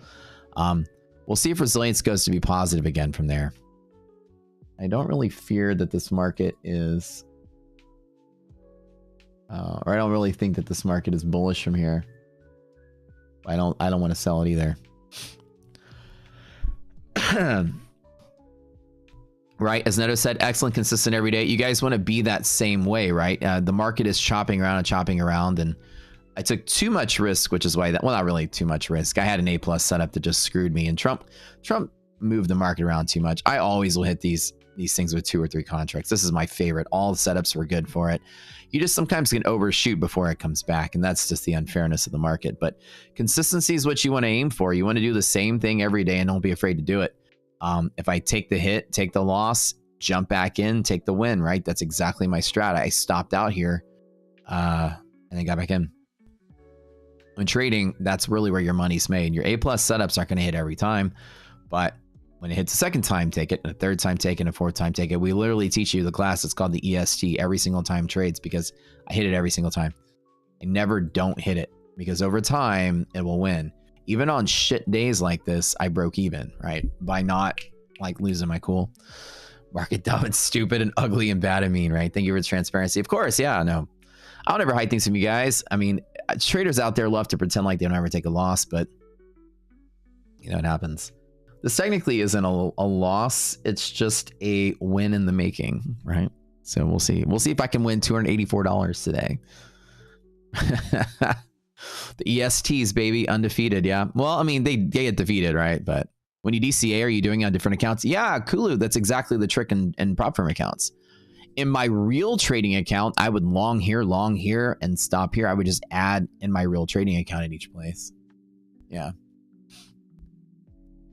So pretty much. In prop accounts, I just put one account here, one account here. So I was in my Tradeifys, I had longed the one on the stream. I longed I was basically one of them I was in early. Oh, you know what? I do remember. I think I got it on half gap actually. This one I got in way too early. I took a contract at half gap, and when it fell to here, I think I added one. It fell to there, I added one. I think I was in 3 on this one when it fell, and I decided to pull the plug. The other one, I split my risk up a little further, and the other 3 I didn't even touch until it got back to here. And the other 3 made money, and these 2 fought. And in your prop firm accounts, since they're each discretely different things, I do that. The 2 accounts that I usually hit the trade with first, this one and this one's up 50K in profit. This is the one I tweeted about the other day. This one is up 40K in profit.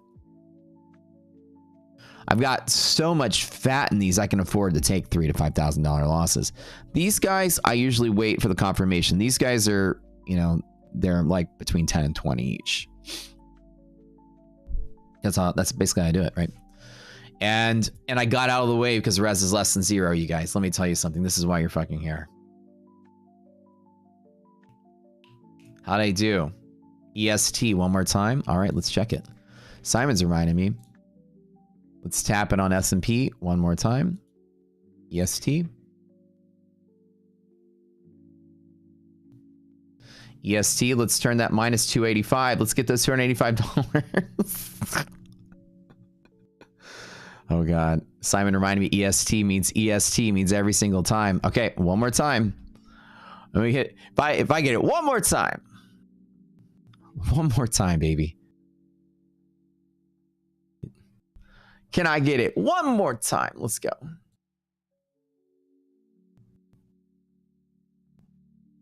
EST literally means every single time.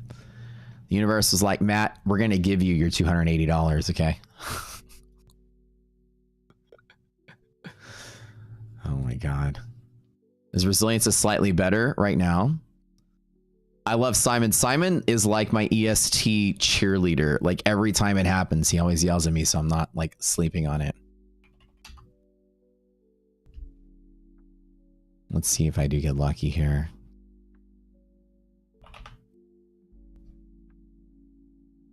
Just double check monthly maps. I haven't done that yet. We are still pretty good. Bull side slipping down, bear side slipping down. Not that liquid until like we got Fed meeting coming up in a couple weeks. That's it. Earnings just practically over. QQQ, same boat. Bullish, kind of nice.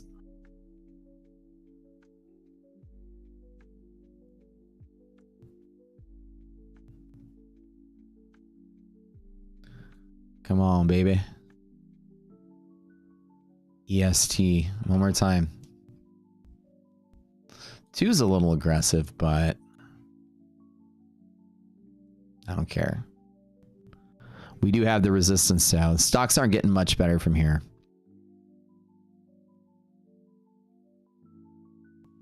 I'm just going to work it on these 2 accounts right here. I'll be willing to take a little bit more risk. This one can drop down to another 6K loss if I lose it again. But I'm willing to take the risk just because I want to get it one more time. From here to here. Conditions are slightly improving. They're not better yet, but they're still not improving for this to be resistance here. Half gap resilience when this white line is less than 0. This is resistance, just like I drew. So this is why when I was in that long, you guys, and I exited when I exited, this is why y'all are here. I mean, we have a legitimate exploit in the market. I mean, we're kind of different than anybody else that's doing this. And then there we go. Fuck that. Fuck that shit. All right. That didn't work. Let's see what's causing that though. What the? Where's my news? Okay, that wasn't good. All right, I'll hit it one more time if it comes back. That was a little weird. I kind of like, should I just like avoid today or something?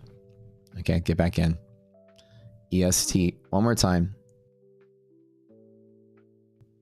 What on earth is going on?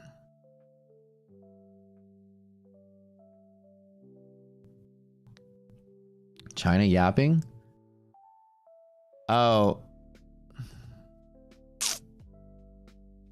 Okay, let's not do 2 then. Let's just put 1 on it, okay.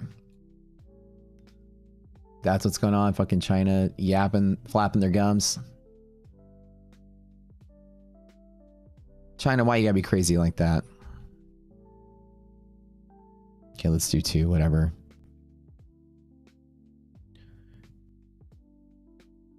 CCTV chatter. Oh my word. Anytime I get big crazy candle to understand, I just close out. Now we're back to my target. Let me do one more time. I can't even understand what, like right now, the market is very sensitive right now. Like emo market. I don't even know. But EST, whatever, fuck it. I don't know. You get a big red candle like that, you know, close out. If you don't understand what's going on, just close out, wait and see. Got the news. China's president, US should remove negative measures on China. This is just China yapping. China yapping. That's it. All right. That was quick. I closed out. I got back in. I'm going to tell you guys, trading's fucking weird sometimes. This shit's fucking weird sometimes. That's right, motherfucker. That's fucking right. Get the fuck out of here.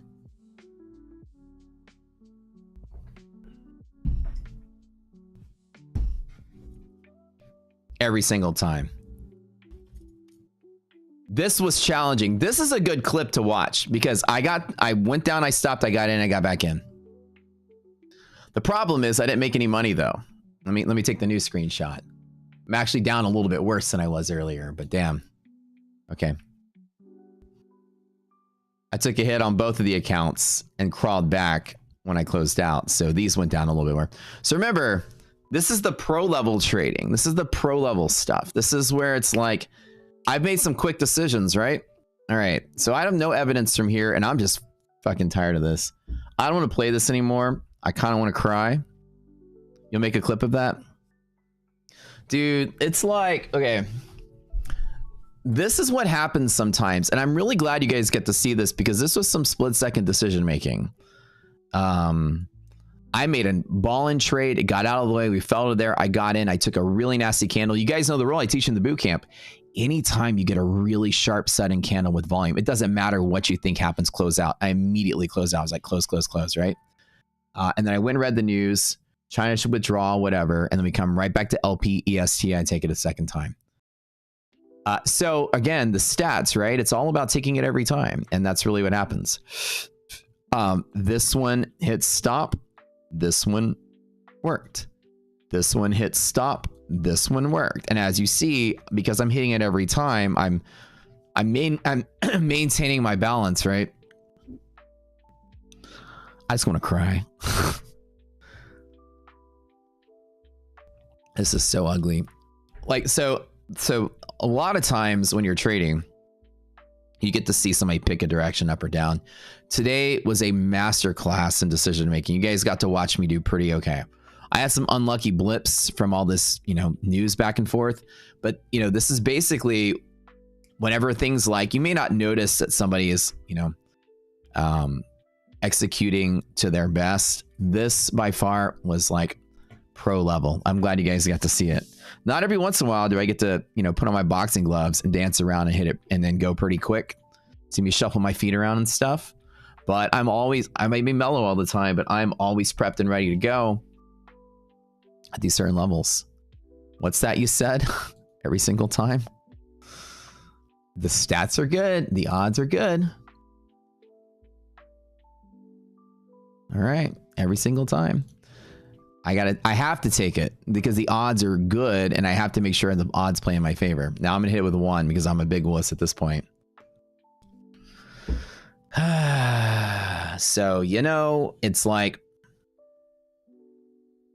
how the cookie crumbles. You know what I'm saying?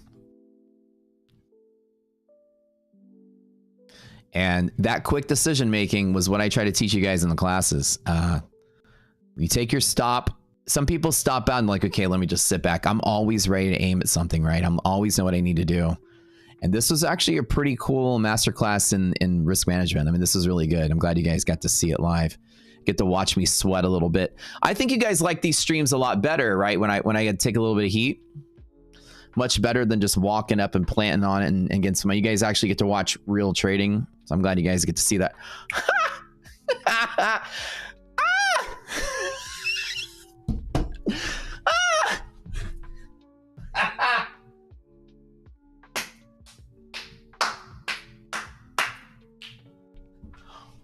fucking go.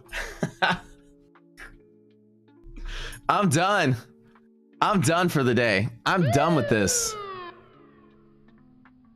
Oh my God. I'm done. I'm done. All right, my day's green. I'm gonna go fucking take a shower. I'm gonna take a cold shower because that turned me on. Jesus Christ.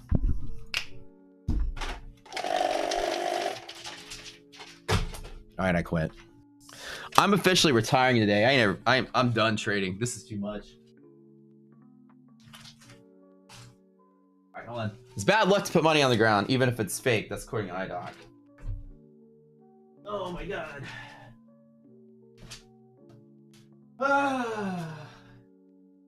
I need to go get Pickle for this, man. I need my comfort dog. Hold on. Come here, bud.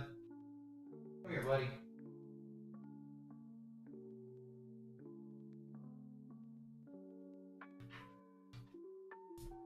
What a day, you guys. Come on, Pickle. Come on, buddy. You gonna hang out with Daddy today. Oh, let me close the door a little bit. Look. I'm not gonna kid you guys. The don't be a pussy rule is the real rule of trading. I think I owe you a beer, Simon, for reminding me all the time. You guys like that?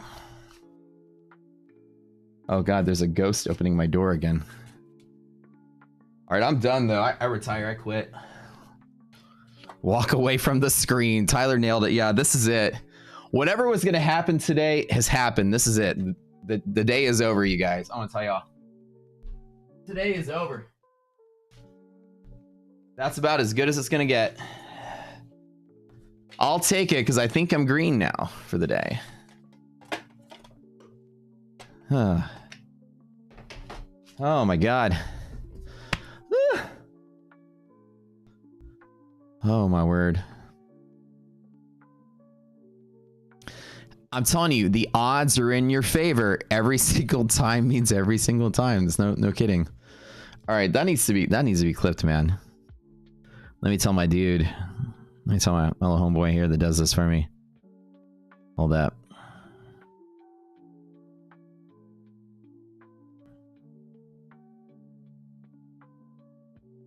$9:30.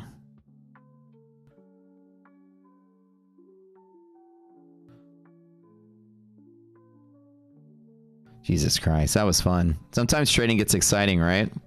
It's like trading is so boring most of the time, and it's exciting for like 10 minutes a day.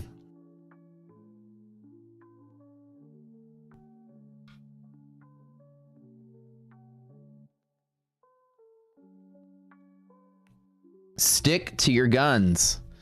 Don't let the market will try to shake you out, but if I've trained you properly, you basically saw everything I teach you to do in fast forward. You saw so many. God, this is like such a great example, educational, right? Did you guys, yeah, thanks, Simon. Did you guys learn something? Like, my home is tilted because I keep falling on the floor. Did you guys learn something today, at least, like from me? This is a masterclass in everything I do. Like, this is just like, this is all my skills thrown up into one, and I like, it's quick too. It's not even just like, here it is. It's like, it's super quick, you know what I mean? Right, risk management. And question is, could I take it one more time? And the question being that you should always, you know, the odds of something happening being really good is a reason to continue to stay on it, because odds are odds, right? It's not like you're trying to guess the market. You're just playing the odds, and surviving long enough for the odds to play in your favor is kind of the rule of this. And I think there's like good news off of this, like China stuff. I hate trading when there's events though. They agree to start a new round of talks. This is some bullshit news too. It's a meeting. We're gonna have a meeting to have a meeting. They agree to start. They talked about their talk. So there you go. Guys, they're having talks about their talk. Buddy, she's gone. You're gonna have to hang out with me today, dude. I need you, my comfort, my support dog today.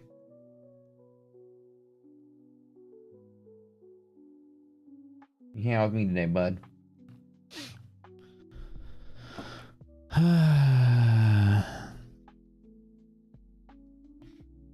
Yeah, I would say, guys, today the predictable day is over. What's up, bud? What? What are you doing? What should you? You're gonna have to hang out with me, dude. I have to take care of you. You were throwing up earlier. This is his favorite right here. Look, he loves the next scratch right here.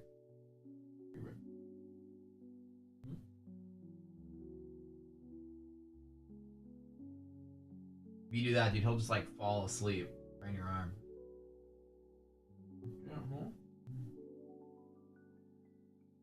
Your favorite. I know. Do that when you're a puppy, bro. Oh. Good boy. Good boy. You need to hang out with me, dude. I'm stressed out today. Oh my gosh. Okay. They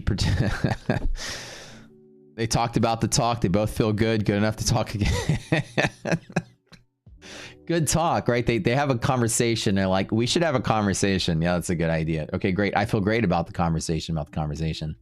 Great. I'll see you later for our next conversation about the conversation. All right, perfect. All right, bud. You go have fun today. Go have fun. Just don't throw up on my carpet. Go throw up on her carpet. Go. Go. Go on. No.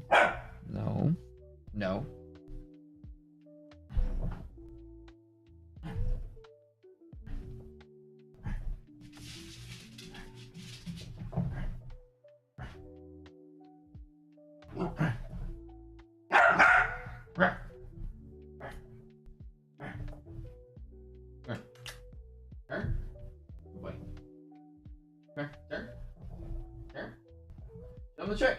There you go. Good boy. I don't got any food to give you. Sorry. I'm talking back. Watch this. These are her tricks. Come here. Sit. Patty cake. Come here.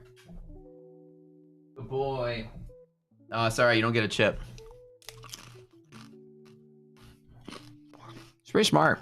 She taught him like dozens of tricks. Oh my god. Now he's like, where's my treat? Sorry, bud. I'm out of treats.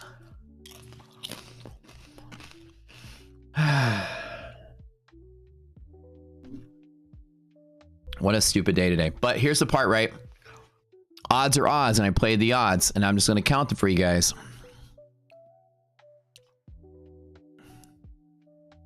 Didn't work. Worked.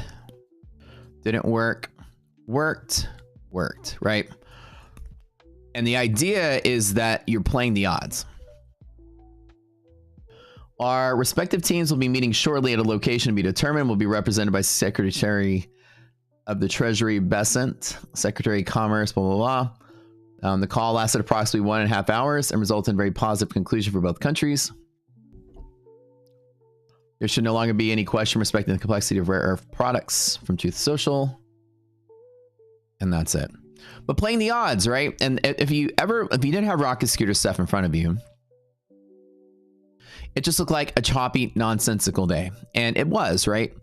But we also have the market structure to play with. And the market structure has been very good to us, right, today.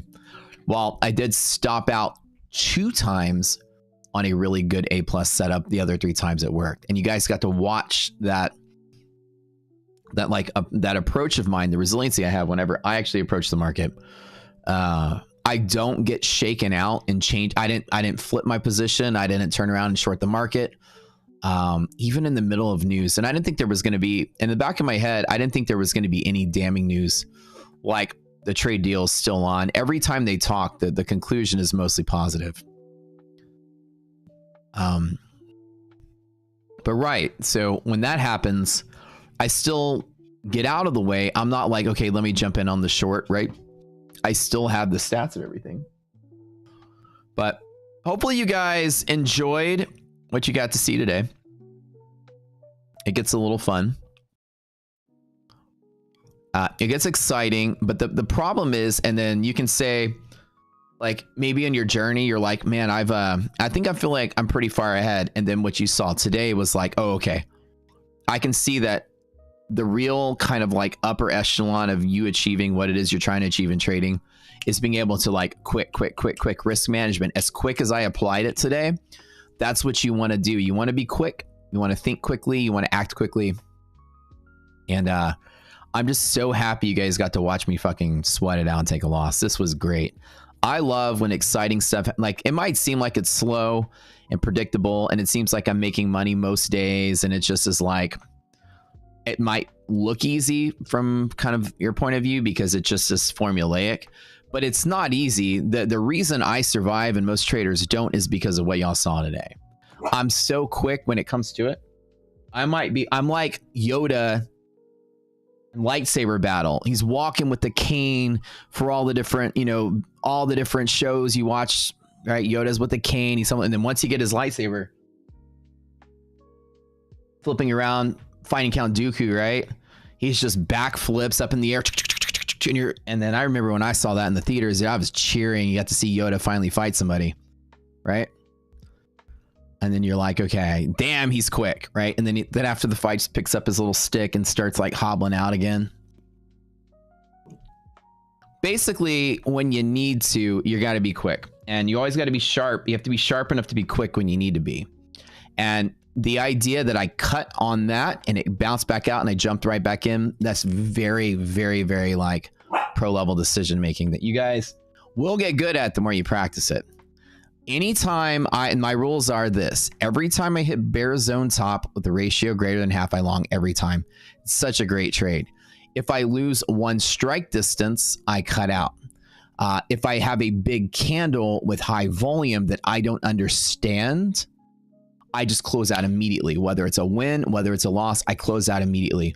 I got in on the trade, took the EST, we bounced. I got on the trade a second time, and I got a big candle I didn't understand, and again, I closed out.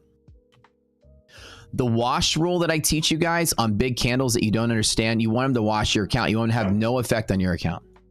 Bubba, get up here and be quiet. All right, you can hang out, but be quiet. The idea is that if the market's moving rapidly against you, just get out of the way. Don't be afraid of it. This account was down like $7-something thousand today. I'm still not afraid of the market. I'm not afraid to act, not afraid to trade. I'm not in a hurry to get it back either. I trust my process to know I'll get a couple opportunities to make it back over time and get in and get out. But the idea that you have a very rapid candle that goes against you or goes with you, just close out both of them. This one took a loss, right? I just closed out because it was scary big volume. This one went in my favor. I closed out scary big volume. Whatever that loss that made, and it's a wash. Do you guys all understand when I say a wash, right? You want the news and the tweets and the phone calls and the bullshit just to even out and have zero effect on your portfolio. You don't want that to be the reason you made money. The dice roll, the luck, right? That's not what you're aiming for. If it just moves quickly, just walk away. Make 1,000, lose 1,000, make 1,000, and the coin flip nature that just make sure it just evens out, that you don't lose money on it, right? I didn't see that big candle and say, oh, hell yeah, I'm holding to the moon. I just immediately pushed close and I got out of the way. And that's really where all my teaching kind of comes into play with you guys in the boot camp. Y'all got to see all of it just like on rapid fire, which is kind of nice. Now from here, the market's actually looking good to slowly build a rally once all that news is kind of pulled out. Bubba, you need to chill. He's like, he's so restless, dude, because she's here every morning entertaining them. Mama's not here, boy.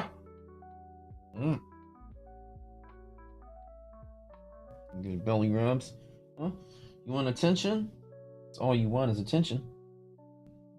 He likes this right here too. Chin, chin, like that. Good boy. But things have settled out. Resiliences are positive again for gap fill, so no selling off from this. The market's actually repaired itself fairly well.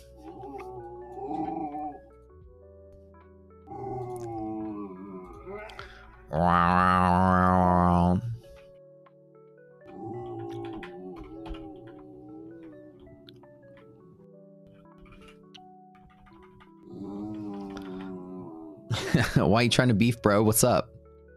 What? What? What do you want? You got my attention. What? What? What? I'm on daddy duty. When mom's away, I gotta watch the baby. I need to get one of those doggy Bjorns, like for babies, but then I can just put him right here and I can rock him to sleep. What? What? What?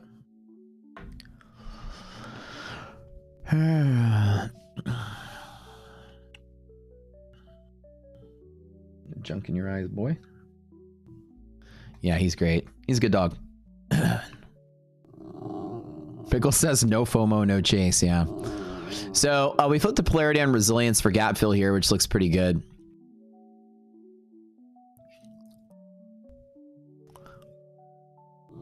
I'm a trade. No, I'm done for now. I didn't take the second trade here. What? Y'all want to see him? Look. What? What?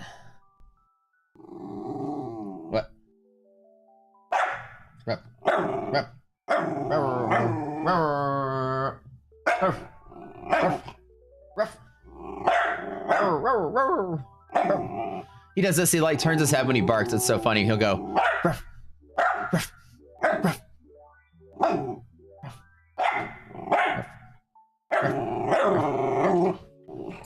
It's hilarious. And he'll sometimes like spin his body, like he'll do like 180s while he's barking. Oh, sorry, bud. I didn't mean to bump you there. He'll just like go. It's pretty funny when he does it. Here. All right, go have fun. Go. You want it down. You're bored. All right, I will take you for a walk in a little bit. He's bored. That's what it is. Clip it. But we're currently long on Nasdaq. We're ready to get out. Let's find some other targets, you guys. Hold on.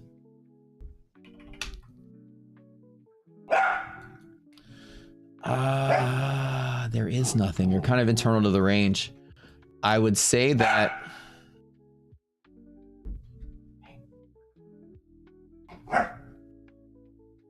What? No, you want it down. No. You want it down. All right, I have to let you out. Go. Come on. Go. Come on. Go play.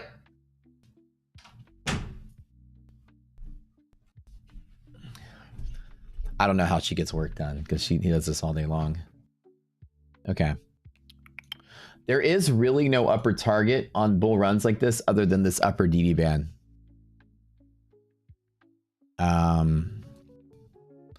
Yeah, this guy right here.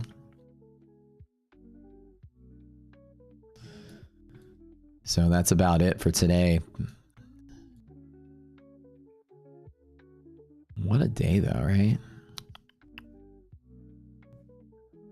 Yeah, no impact line there. I'm really glad you guys got to watch some good trading. I tell you guys, I'm not gonna lie, I never really get excited about making money. I never really get like sad about losing money. I get ecstatic when I show off how good I am at managing risk. Like I'm like, man, I look back on it, I was like, okay, I did very well. I was like, okay, I'm peak performance here.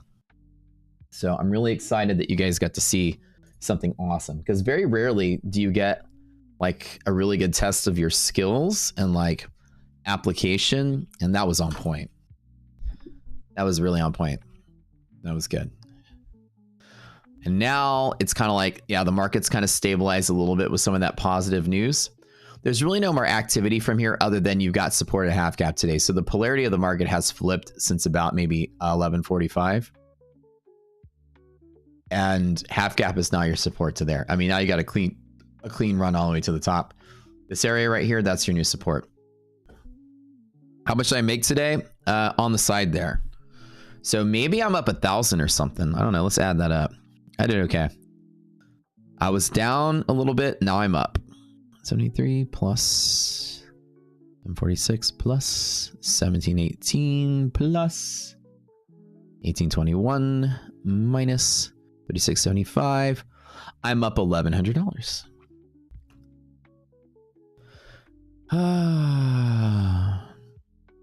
And I wanted to quit trading. I'm just being goofy though on stream. You guys know I don't want to quit trading. I just got to be loud because I'm a streamer. This was tough. This was a very tough day, and it happens. And this is what happens when you do your best at trading and ultimately a dice roll just screws you up. Don't ever beat yourself up over it, because that's just what happens. Why is it hard to make money? Well, you had no control over a surprise phone call, you know, between the White House and China. No matter how good you did, that's random. And that's kind of like an introduction to, like, you know, welcome to Wall Street. It's going to be random sometimes, and you just got to react quick. Does happen, right? It does suck sometimes. I mean, bro, I took a $4,000 hit in one of my accounts. I feel you there. But splitting up the risk allows me to make it back in other accounts. I mean, that's why you never see all 5 of my accounts really red, because I'm never long in all of them at the same time. I mean, it's just like the prop firm world is so easy to game the system when you do what I do. It's like incredible. If I happen to blow up one account, I just rebuy it, and then I got 4 other that still survived. You know, it's like, it's very nice. And ultimately, over time, you'll build 5 accounts with a big buffer on it and not have to worry about it. Yeah, and they're all at different stages. So when the market's volatile or market's crazy, my first entry is the account that has the most room to play, you know? You need a lot of money to buy 10 accounts. Well, I mean, you don't even have to buy 10 accounts at once. You can slowly buy them as you do well. Or you can split up your risk in your own account by spreading out your position the same way, you know? What's up, 07? Good morning, good morning. To purchase the platform, just DM me. Yeah, you can just DM me, or you can just buy it outright. We're doing the lifetime sale, which we only usually do Black Fridays, and we did one at the earlier part of this year. Because our community got really big, and it got really big after, you know, right at the end of the year. And then I've had people ask me, they're like, man, I'd rather buy lifetime, you know, but I'm waiting for Black Friday. And I had, after the 10th person told me, they're like, I really would like to get the lifetime, but I just don't want to wait till Black Friday. I'm like, fine, this one time. Our stream is like triple in size that it was, you know, 2 months ago. So our lifetime for our platform, it's normally $4,000. It's $2,500, and it's the lowest it ever goes. And it only does that. We only do that like once a year normally.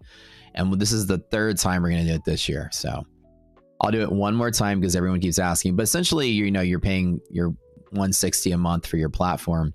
It's just a one-time payment for the platform forever, and you have to pay again. So you guys can.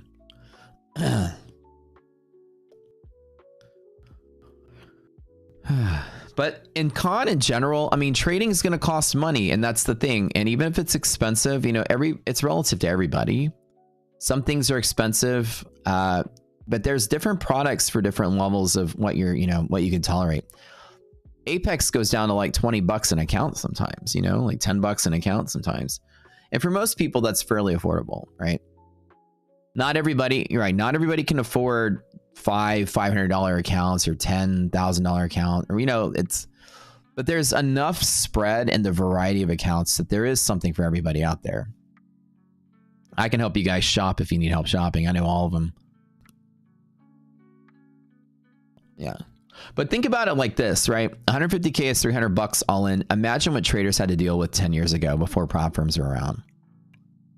You're putting tens of thousands of dollars in your own account instead of 300. So the risk is significant. I mean, it's at the end of the day, it's Wall Street. And this is a sad fact of Wall Street. It's not designed for everybody. Wall Street is designed for the rich, for the people with money, for the billionaires, for the hedge funds. But in 2025, somehow Wall Street is accessible to the average Joe. It's just the nature of the world we live in now. There's going to be an expense, but the fact that there's a $300 expense rather than you're putting $25,000 into a stock account so you can become a day trader with FINRA, you know, is a whole different, layer to the market of how easy and accessible it is for like the common average human being to now be a day trader. In the 80s, none of us could have been day traders. You couldn't either. There was not a way to do it. So trading's always going to have a cost, but the interesting thing is that the barrier of entry is so low and the risk is so low and the cost is so low in 2025 than it has ever been before. In 2015, when I'm trading futures, there weren't even micro futures at that time. Imagine not having micros. Imagine every bite you take at the market, you got to put 20K in to an account, and you're trading a couple NASDAQ futures and you're down 3 or 4K of your 20K on the first freaking trade. Like micro futures allows you to put 20K in and trade a couple $100 up and down, right? So while it is an expense these days, you guys are so blessed. I'm telling you, the new batch, the new generation of traders, y'all are so blessed. I wish I had this 10 years ago. Oh my God. I wish I could pay $300 for a trading account that can give me payouts. In 2015, you kidding me? Dude, I would absolutely have loved that. But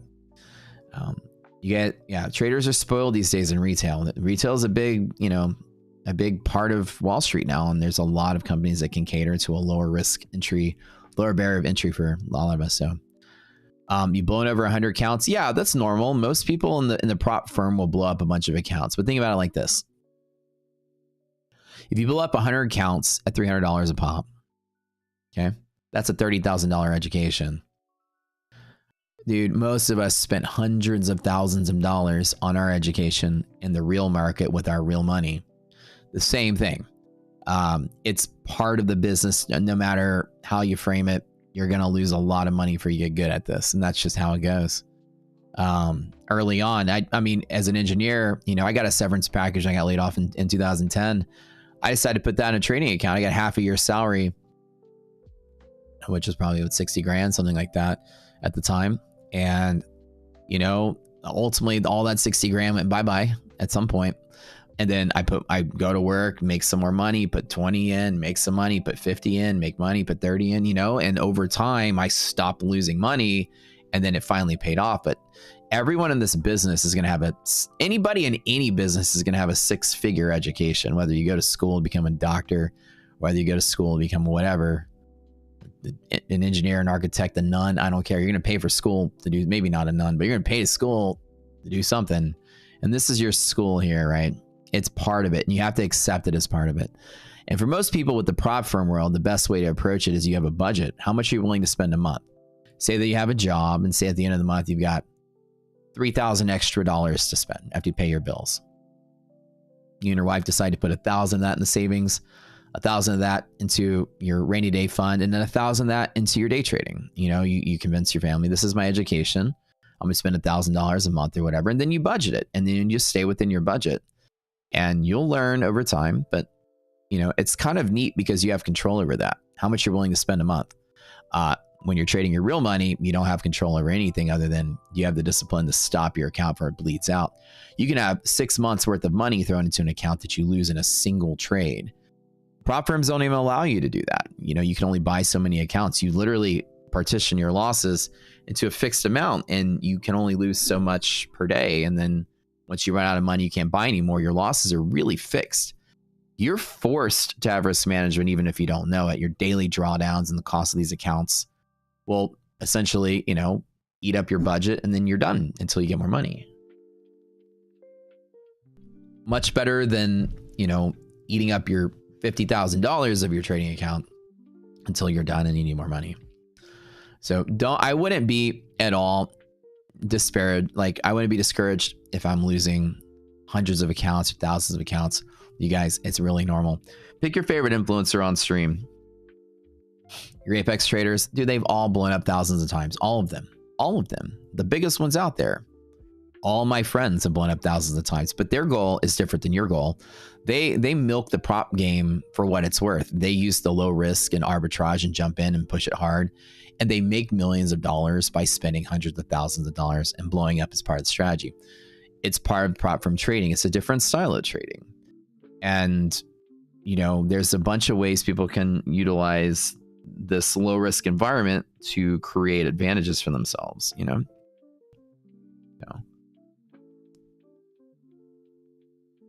That's good, Ryan. That you kind of took your time with it.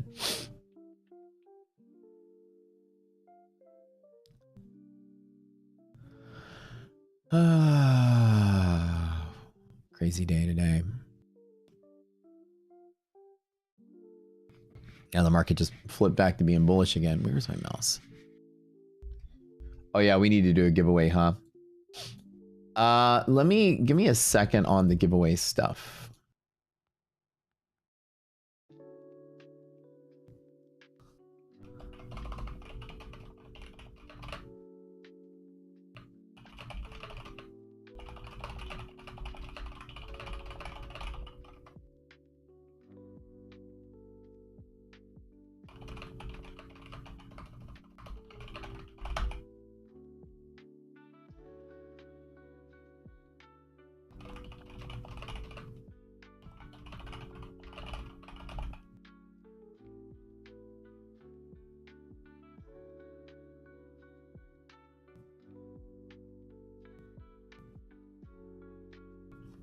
Okay.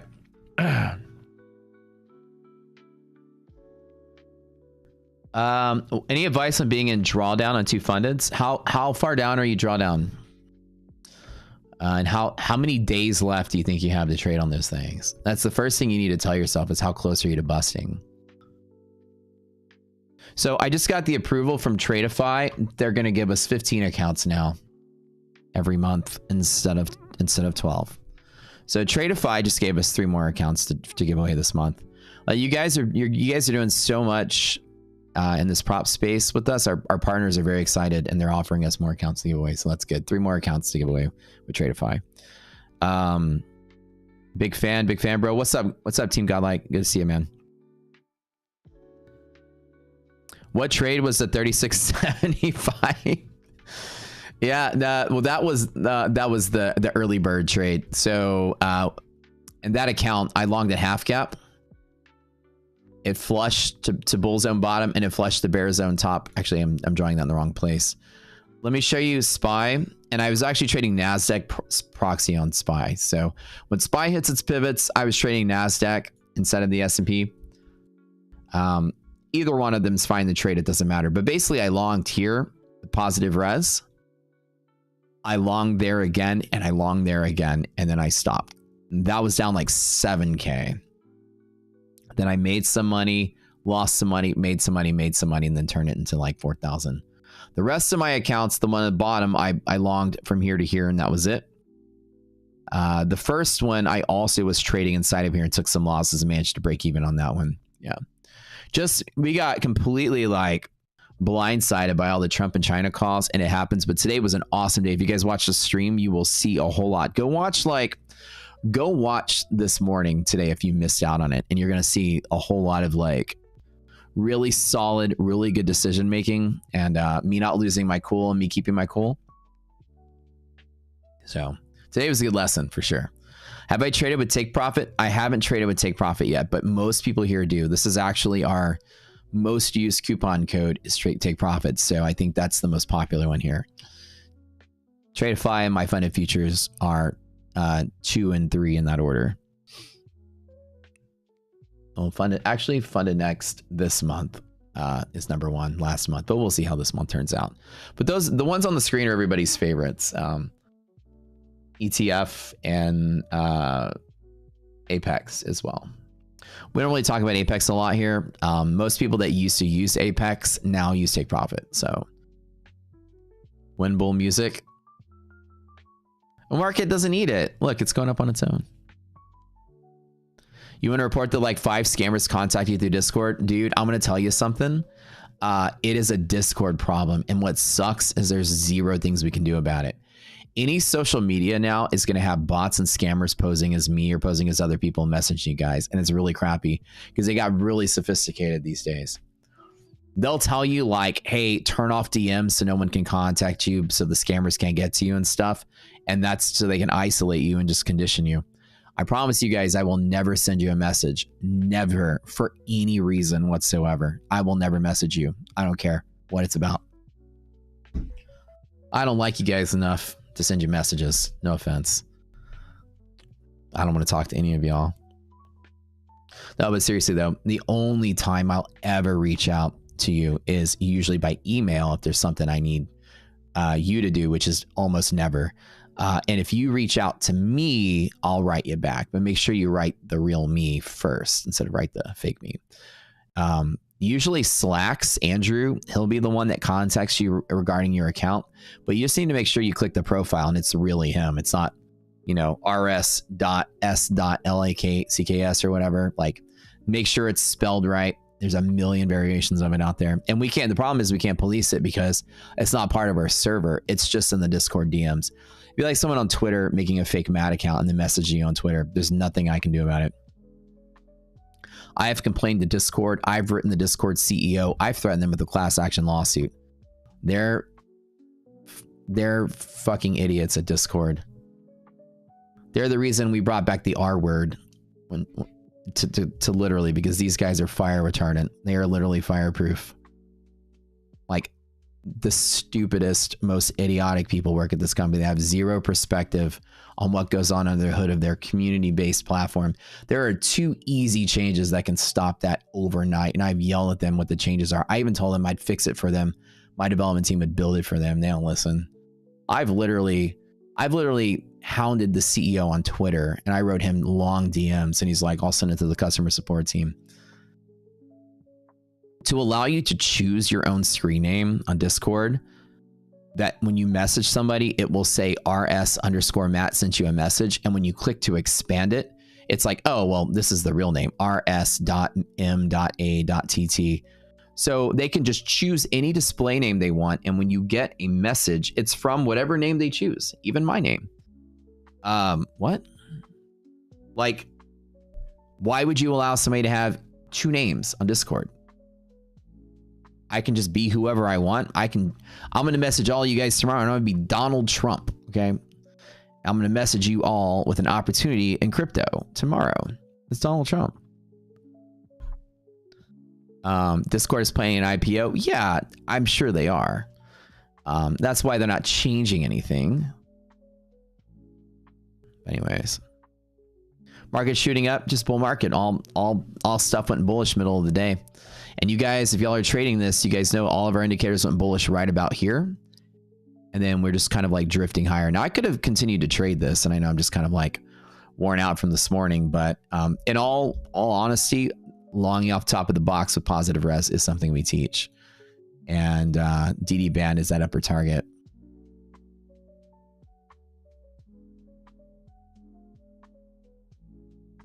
You might want to use a different username for different games. However, the solution to that thing is that you're going to choose that username for the server that you're in for that game.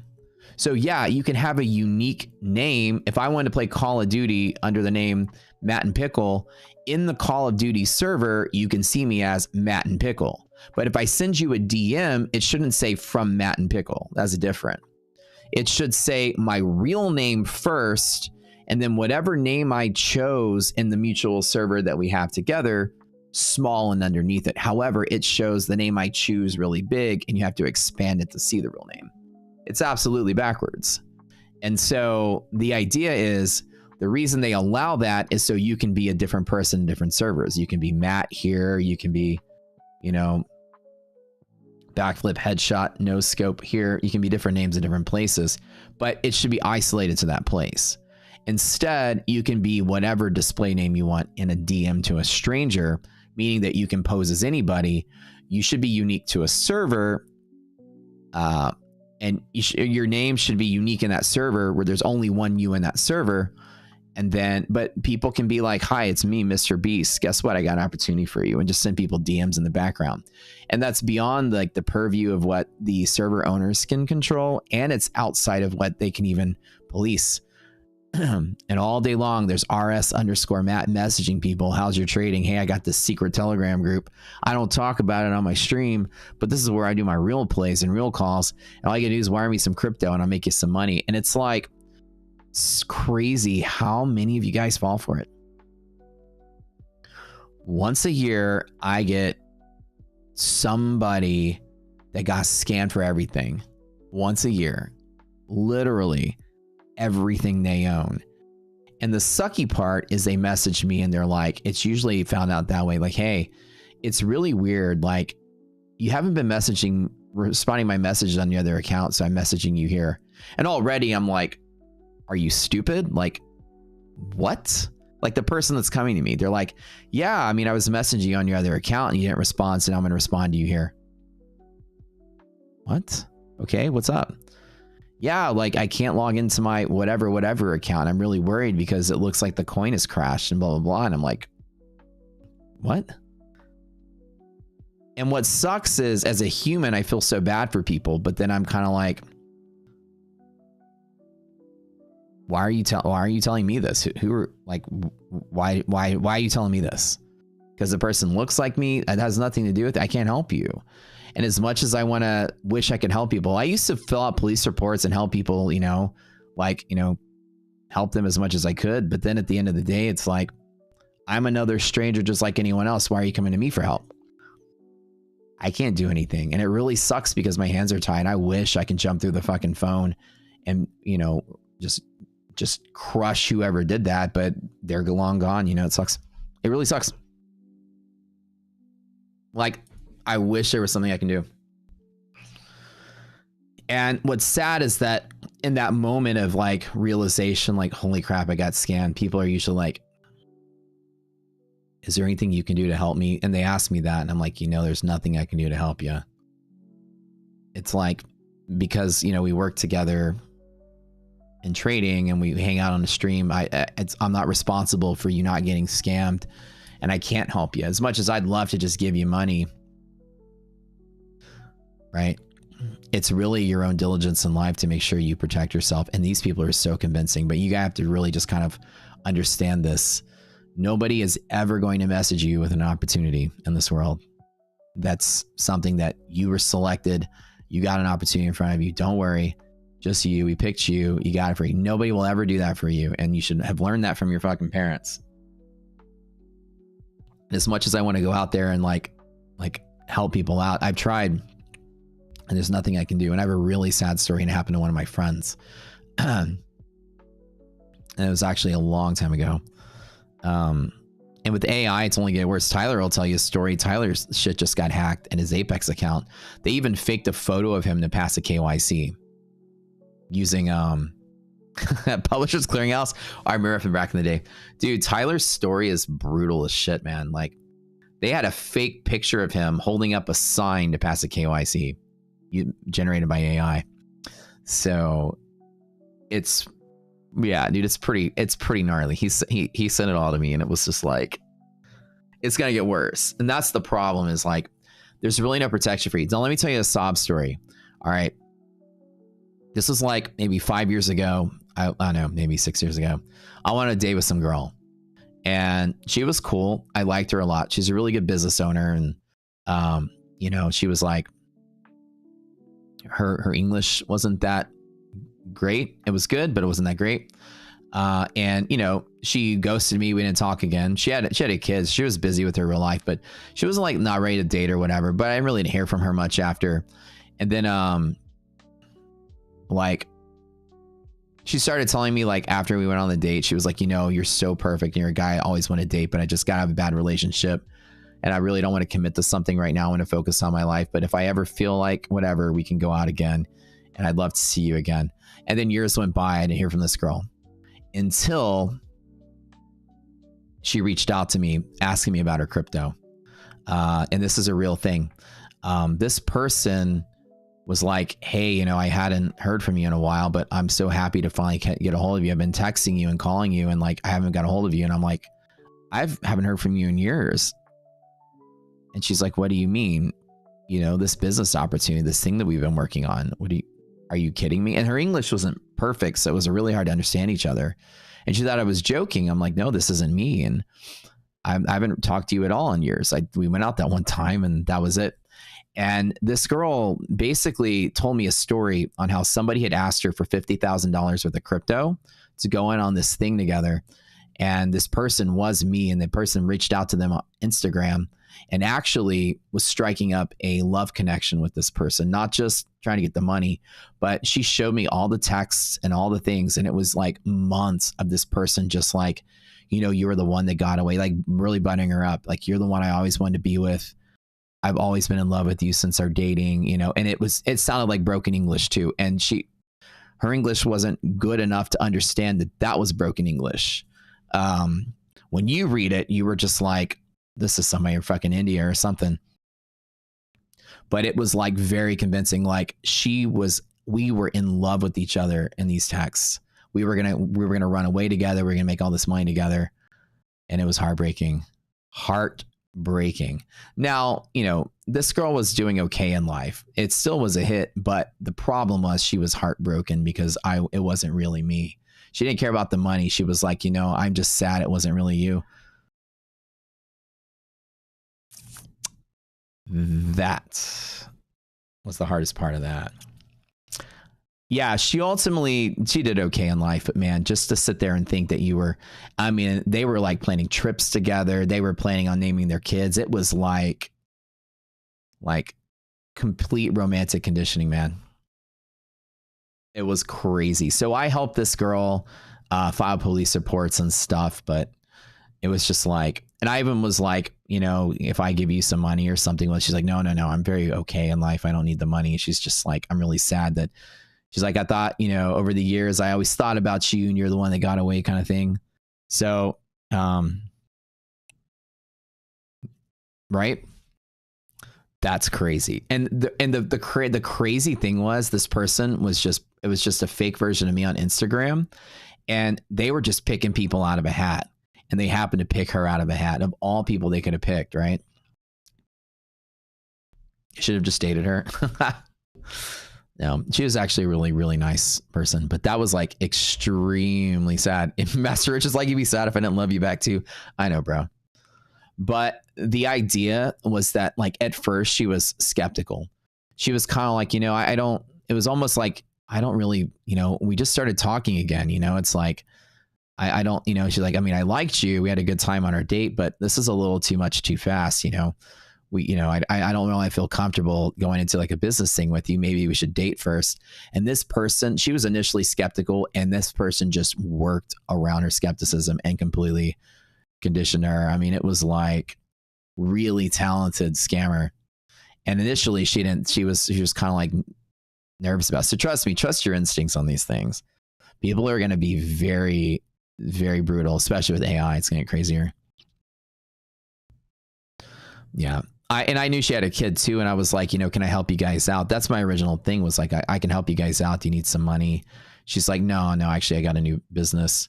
And actually, she actually owns a sex lube business of all things. And she's very, very successful at it. She owns one of these big major brands for sex lube. And it's one of the bigger ones out there. So she's a multimillionaire for sure. That's the trivia fact I always remember about that girl. But yeah, so she was doing okay with it, or co-owns or something. But I remember her business was, I always just remember that fact. So she's doing all right. Yeah. What a plot twist, right? Just slide right into more money. She goes, but I'm the one that got away. Well, in her defense, she was like, you know, just had a kid and all that stuff. But then I met iDoc, so it all worked out the right way. I don't know if I really liked her that much though. She was nice, but I don't think she's the one that got away from me. You know that girl? How'd we meet at a lube convention? That's funny. Does she have a discount code? I don't know. This is like many years ago. I don't know what that girl's up to now, but you guys want some sex lube? Use Rocket Scooter for best discount. All right, we should do a giveaway really quick. Hold up. Yeah, thank you, Brett, and thank you to the guys at Tradeify. They've given us 3 more accounts to give away this month, up to 15 total, which is good. So in celebrating that, let's go ahead and do a giveaway. Who did we do yesterday? Oh, we did Tradeify yesterday, didn't we? Let's budget these though. Let's do Funded next. Okay, 2 Funded X accounts. I've already exhausted all of my mental energy, so I'm not going to do much. No costume today. Everyone type Funded next in chat. We'll do 2 giveaway accounts today for that.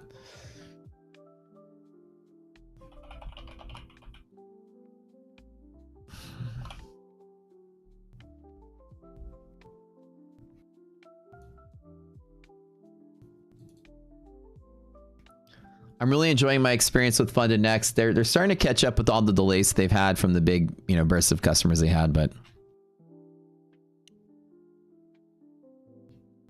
will she give you a discount? So he said, will they give her a discount or give him a discount if he orders it by the truckload? Like, this guy needs lots of lube. You know, this is like Diddy party level lubrication. What, Pickle? What? What, boy? You bored? You bored? Come on. Come on. I know you're bored. We'll go take you for a walk in a little bit.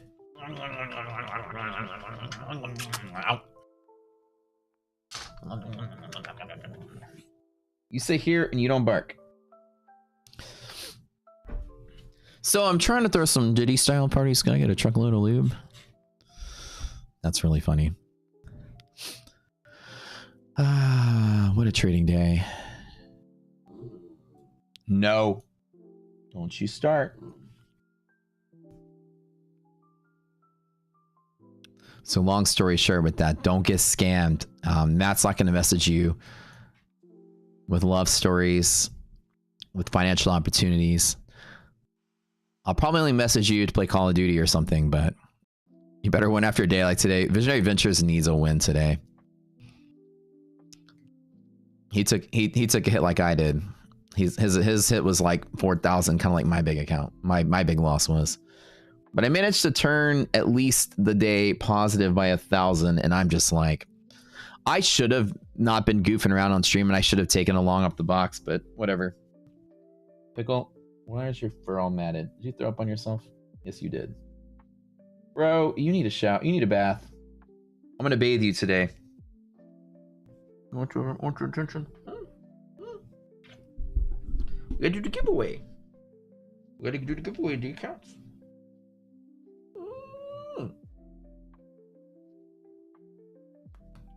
You doing good, buddy? You're bored because she's not here? I know. You lost attention all day long. Now you know what to do with yourself. You want to get pampered, get your ears rubbed.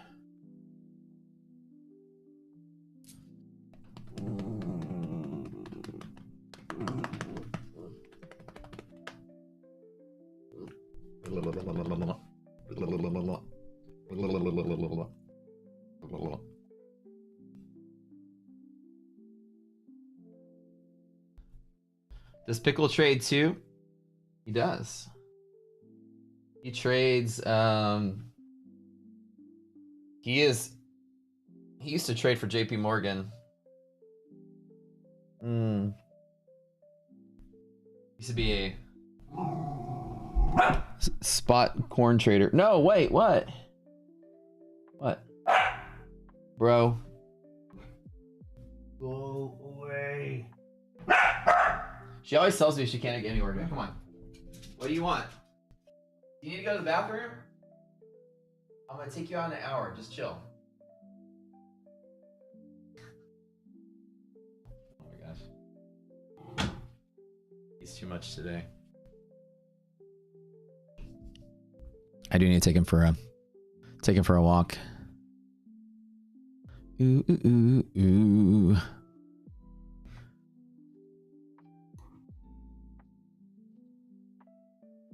Bum, bum, bum, bum, bum, bum.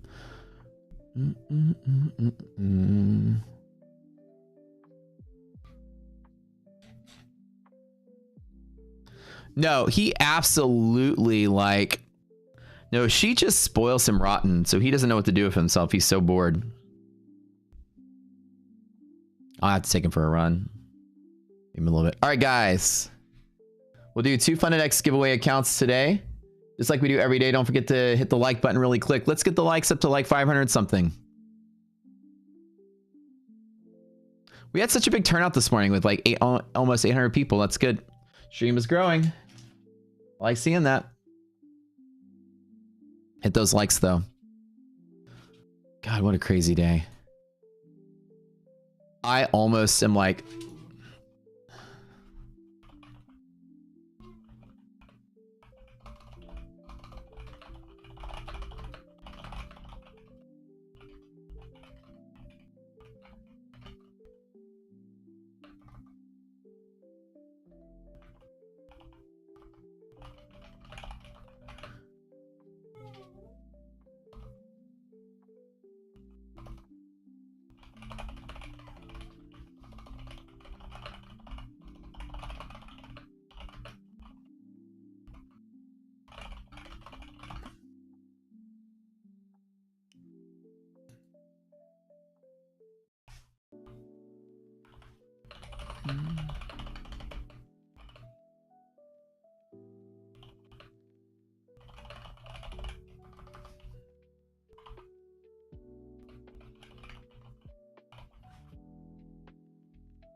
This was a cool stream, you guys. I'm really glad you got to experience, you know, some... As much as I hate taking a loss or whatever, I mean, this is a winning day, technically. But I hate... You know... Obviously, I don't, like... love today. But I love that today was very educational for everybody. You guys got to see how quickly, you know, I still make those EST trades. And, you know, this quick decision making is going to be good, right? You went to the link that you sent me on the side for the lube. Does it come with the blow up doll too? Or is that extra add-on? No, Tyler, that's not me. That's someone else messaging you. That's fake. That's a fake blow up doll. We give you the real ones. The flashlight. You're messaging the wrong lube person. She missed out on your pickle. Now you got a new pickle in your life. LOL. No, I guess this is what she always complains. She's like, I can never get work done with this dog. And I was like, come on, quit crying. How bad can it be? And now I'm like, now I'm stuck at home with the kid. Now I know how bad it can be. You won't leave me alone. Just wants attention, wants to play. So I got to get him out there, but I got to be on Funded Futures in a little bit. So what I'm going to do is take him out to walk for like 5 or 10 minutes while we chill here after the giveaway. You guys got to do me a favor. Let's get likes to 500 while we're chilling, and we'll do giveaway in 5 minutes. I promise.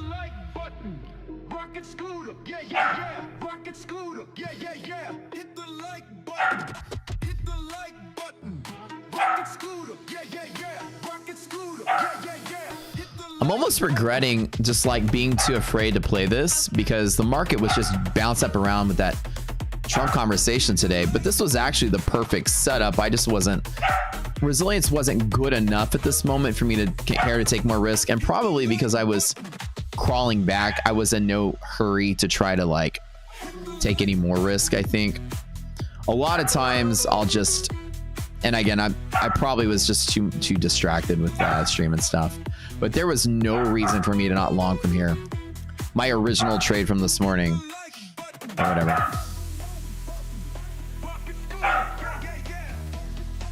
I think he needs to go to the bathroom. All right, Pickle. Hold on, buddy. I'm coming.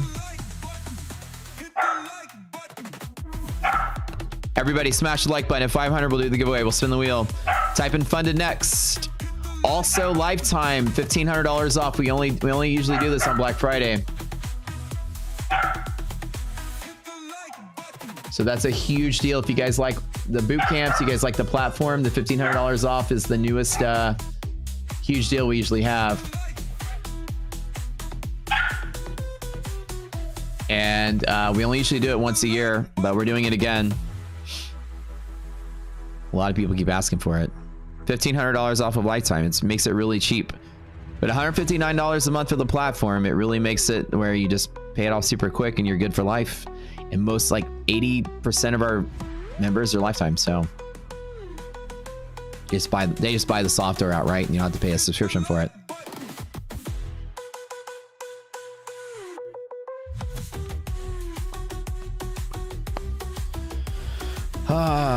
I'm gonna go on My Funded Futures today, and it's just gonna be like a muted, boring trading day. Hopefully, I can get something to play on. I think S&P, we're gonna watch today and see what happens. If there's any pullback, there could be half gap support here. That's always a trade with the res greater than 0, which is good. Be watching for that. Don't forget to smash the like button, guys.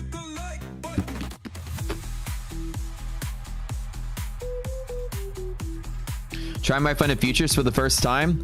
Oh, dude, it's nice. Which account are you getting with My Funded Futures?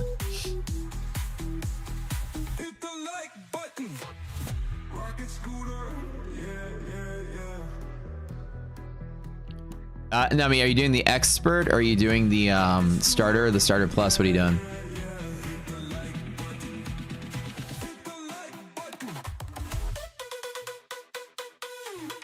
Starter plus. Oh, dude, you're gonna love it.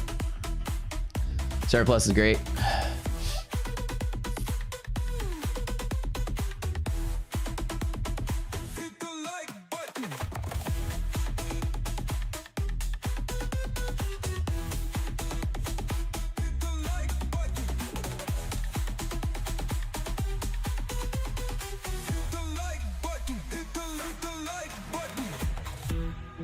All right, guys, y'all ready to do this?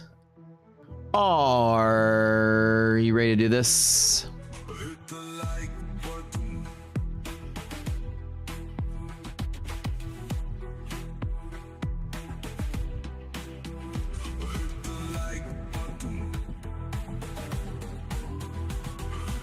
The major benefits between the starter. The major benefits between which one? The starter and the... Hold on, somebody asked a question. Experts are great. Yeah, experts, I love the experts. One of the best, probably the best end-of-the-day drawdown account out there.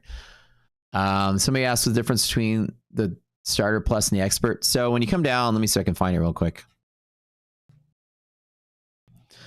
The major differences between them is that the expert has no consistency rule on the eval side or the actual funded side, and they have no daily loss limit. Okay, that's huge. The expert is amazing. You guys remember the big funded next sale with no daily loss limit, right? But uncapped payouts. Basically, this is the best prop firm account in existence right now for the rules you want. No daily loss limit, fantastic. No consistency rule, fantastic. The alternative was Funded Next, and the big sale they had a consistency rule, but uncapped payouts. Funded Futures has capped payouts. So the two of those side by side were like the best accounts in existence, period, right? For end of the day drawdown. The difference between Expert and Starter Plus, you'll see the difference is that Starter Plus has a consistency rule in the eval side only. But once you pass, there's no consistency rule, and there's also no DLO. So you're going to pay $100 more basically for no consistency on the eval side. So you can basically pay $100 more to pass your account in a single day. And the starter has consistency rule once you're funded, and no consistency on the eval side as well. So starter is, and starter plus are flip-flopped.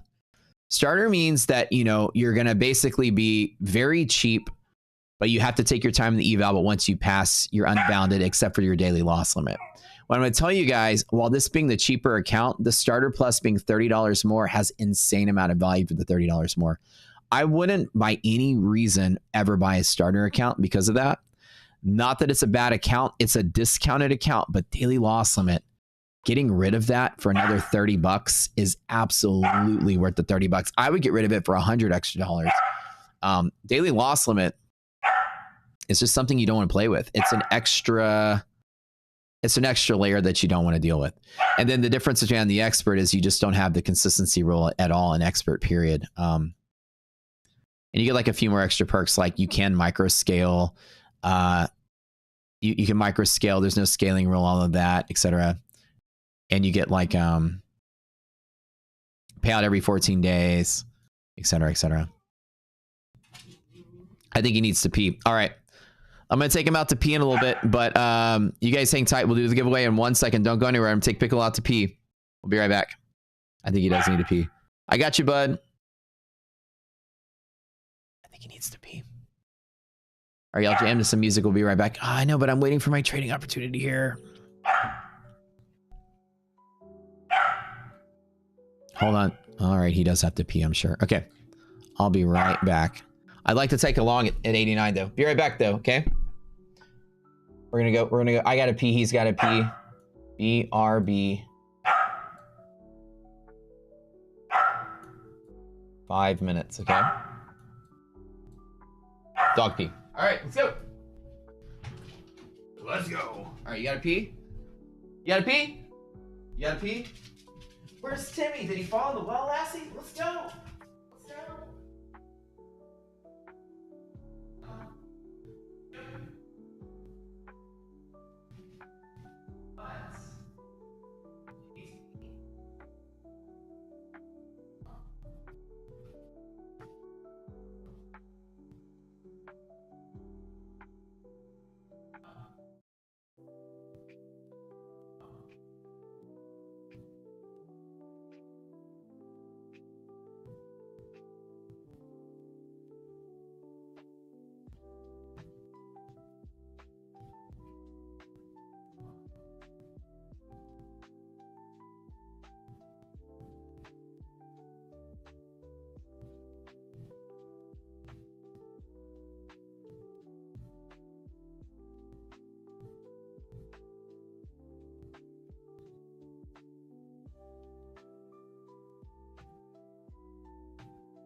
Yep. Oh. Oh yeah, he had to pee pretty good. But you be calm now. My first day on daddy duty by myself. Whew, 3 flights of stairs. So I got myself a Ninja Thirsty. I don't know if you guys ever see the Ninja. There's all these appliances now. Like the Ninja Creamy makes ice cream and Thirsty makes seltzer water. It's basically like their version of a Soda Stream. And we decided to get one so we can stop buying Topo Chicos. It's actually not bad. 3 flights of stairs. I know. My office is on the 3rd floor. So we got a new house in December. It's pretty nice. 3-story. In the city. Kind of chill, but 3 flights of stairs. My last house was a 4-story house, believe it or not. So that was extra flight of stairs. But at least my office was on the 1st floor there. And my living was on the 2nd floor. So I always up and down like 1 flight of stairs. Here it's like 1st floor, top floor. Too much. All right, you guys ready?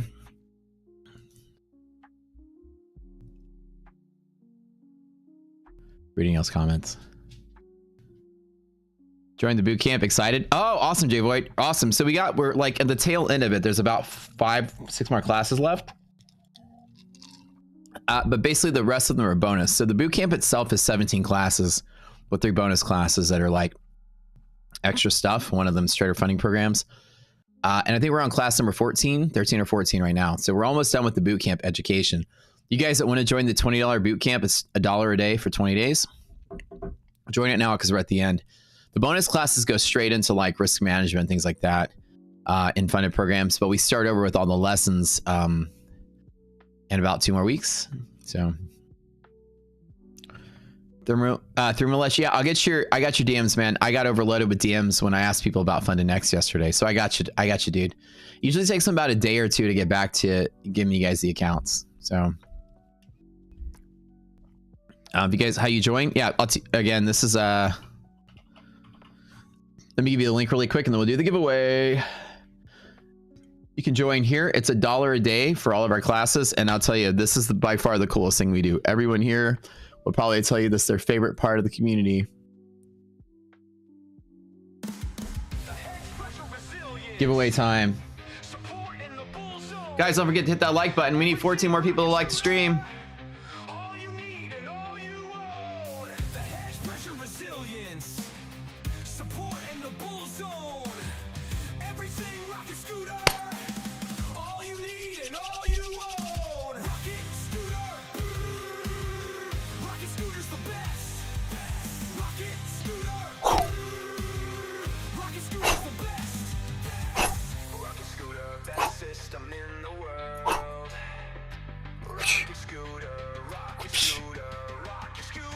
Give it that little R greater than 0 here.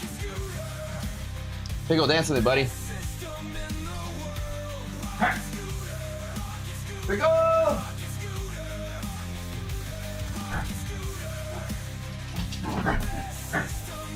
Electric Marmot, you gotta say something in the chat. You got 1 minute. You're the winner. Number 1. My next account.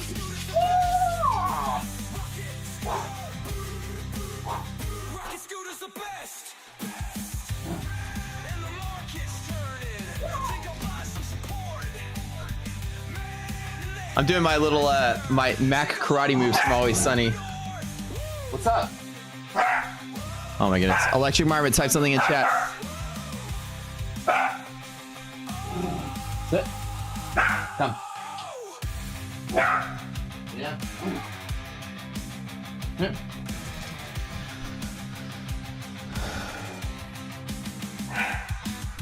Bow, bow.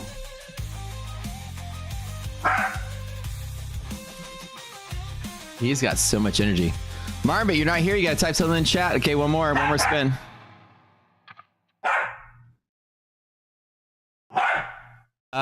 Jay Void, you need to go to your dashboard on Rocket Place and go to My Communities and click claim. So it gives you the roles.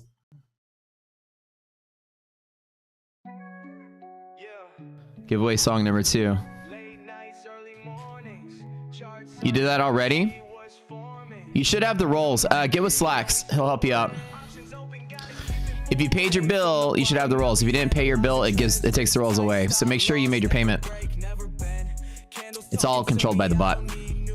Sanjeev.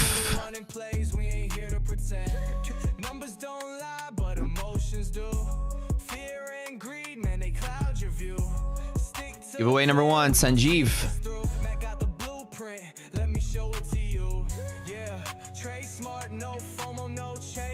Oh, I got 30 minutes until funded.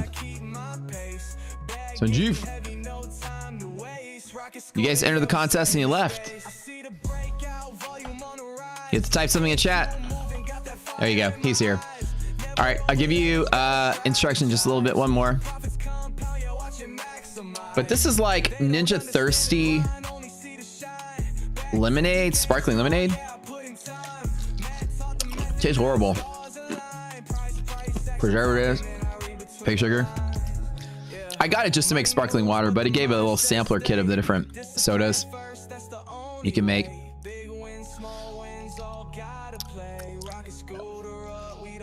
Now they have all those soda streams and all that. You can just taste like the sodium benzoate. Brian Zero, winner number 2, has a flavor that I'm like very much don't like it.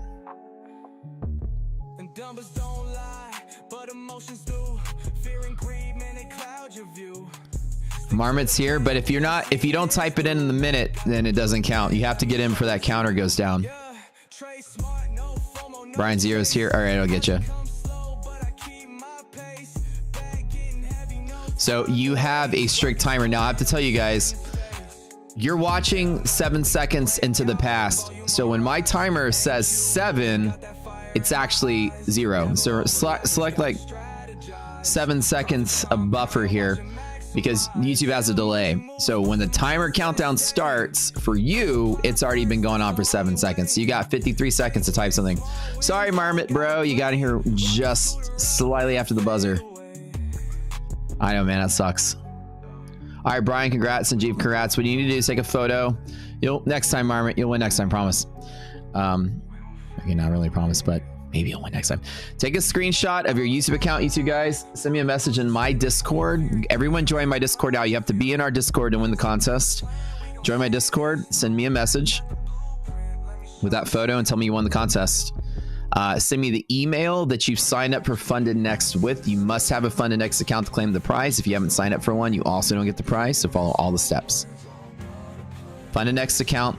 Go to Discord, send me a message, show me that it's your photo of your account on YouTube. Legally binding verbal contract. I almost wish I could just hand it out to him anyways, but we already picked 2 winners. And we have people that miss the buzzer all the time, so fair is fair. Congrats, you two. We do giveaways every single day at this time on the stream, give or take. We mix it up a little bit, but you got to be here to win. Usually 10, 10:30, 11, depends. We'll be live on MyFunded TV. I have my own lunchtime segment on MyFunded Futures TV called Lunch Money with Matt. They do massive amounts of giveaways there. The other day, they did a 50% off for first time. 50% off for first time accounts in MyFunded Futures with my code. Every single stream, they've given away 10, 15, 20, 50 accounts. It's crazy. Congrats, you guys. That is it. That's the winner. No more spamming chat. It's over. Now we're going back to the chill music. Man, what a crazy ass trading day today. Being here from pre-market was just nuts. Dipped, ripped, sold off again, bounced again, bounced again. I mean, this is just like Donald Trump zigzag seesaw craziness. Okay. So today the opportunity is really good. From here to there is a really solid opportunity. How many of my accounts are almost ready for payout? Ooh, I do like it.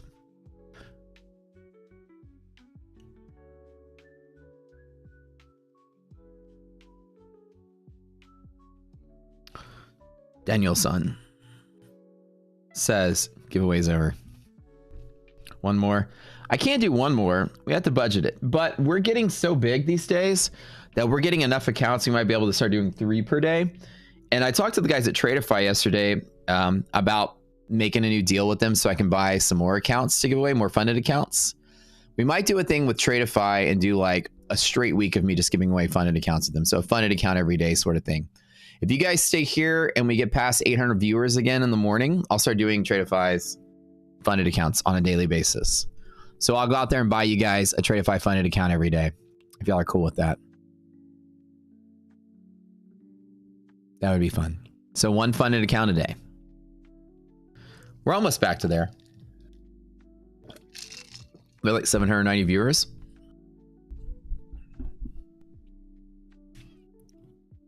You should ask Tradeify and ETF to do 5-day payout accounts. I mean, it's all part of a risk model. If they made 5-day payout accounts, they probably have to raise the prices. You know how that works, Rich. You know, I'm chill like that. I mean, I do make a significant amount from like the commissions and whatever. So I just turn around and buy, you know, I make deals with these prop firms that allow me to do giveaways instead of taking big fat paychecks from them. I think it's better for you guys. Like for me, y'all are trying to learn trading. Y'all are trying to learn trading from me. Last thing I want to do is go out there and say, yeah, Tradeify, give me $20,000 a month to rep your brand. Give me $50,000 a month. I instead just told them, we do so much in commissions. Can I use these commissions to buy accounts for the team? Can I get X amount? Can you guys donate some? And so I buy some, they donate some, and then I just kind of convert the affiliate revenue into stuff for you guys. So it's, you know, hopefully that's something you guys like. I think most affiliate guys, that's what pays their bills, and that's like the source of their income, but whatever. I try to give away as much of it as I can. The part that we do keep just goes to help build Rocket Scooter and pay employees and stuff. It's kind of nice. And that's really helps the business grow and helps us build more stuff. You make deals with prop firms where they take your money and you build the accounts. It's a good deal though. Oh, that's so funny. But so each month I go back to them and I say, you know, we're growing, we're a little bit bigger. Here are the stats. Can we have a few more? Can you guys, do you mind giving us a few more? We'll buy a few more if you give us a few more. And they're like, okay. Most of them are pretty happy with the idea that I'm like, can I convert? Like, you're going to give me cash, but instead, can I buy more prop accounts with it to give away? They're all like, yeah, sure. We'll take your money. That's totally fine. I don't really know anybody out there that does that. But again, I don't know that many profitable traders out there in the space huffing affiliate codes either. Most of them, that is a very good source of income for a lot of them. And while we do profit off of the endeavor, I'm not just talking like I'm freaking charity over here. I do buy a significant amount of accounts to give away so that you guys can benefit from it. Because that's what y'all are here to do. Y'all are here to learn. And this is y'all's opportunity to get good at trading. And anything I can do to help, I'm cool with that. So, all right. So today, S&P has movement range inside of here. Top of the box, DD band. That's always a really good setup. NASDAQ can complete its move by tapping it. DD band is that upper target that I'm looking for. Nothing has changed. Nothing looks bad. The market's just back on course since the Donald Trump stuff. We do have 21,940. Oh, red lines, guys. I didn't even notice this. You guys remember the red line class we all did?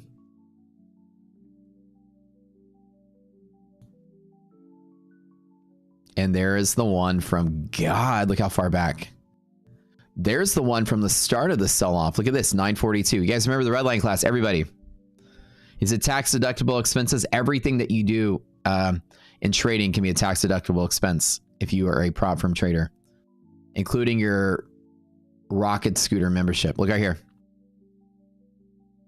That's that run length and that's that impact. And then half a year later, there it is. Isn't that crazy, right?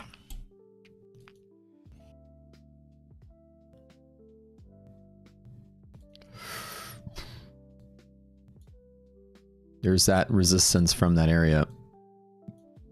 Now, I don't bet that it sells off, but that's just where the market's drawn to. Pretty cool, right? So we were off by what, like a couple points on NASDAQ? That's not much.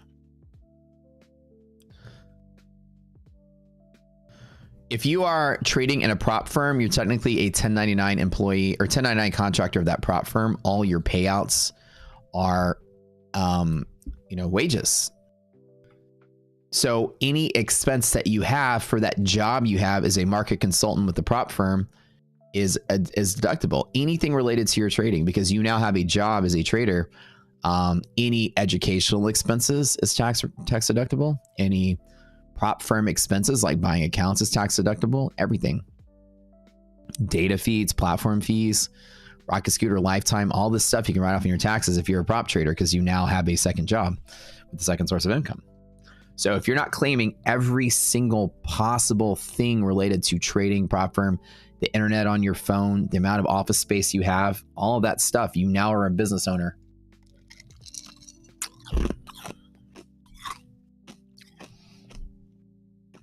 Because you're technically not really trading.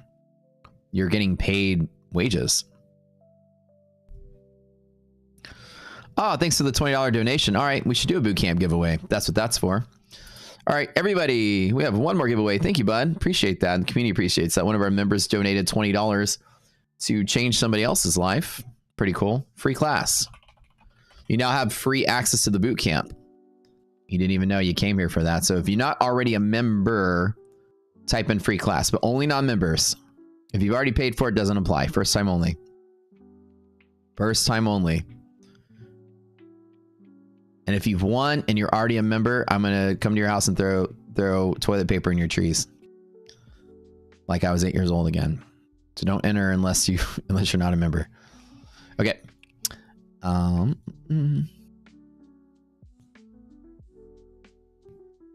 will literally wrap your house. There are eggs at your front door. Be like, I'll be 8 years old again, okay? K-Spec donating too. Thanks, buddy. I really appreciate it. All right, I'll donate 2 more as well. I'll do 1 for 1. So I'll throw in $40 too. Okay, cool. 4. Okay, 4 giveaway winners. Cool. Really appreciate you guys. So these are people that have taken the boot camp and decided it's in your best interest to take it as well. Really appreciate you guys. So we're going to do 4 today. For every donation you guys put in, I'll donate $20 to the company as well.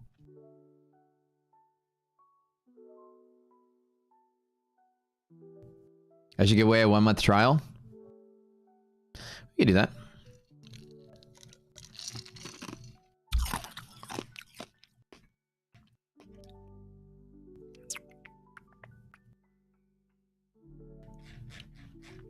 Type in free class, you guys. The numbers don't lie, but emotions do.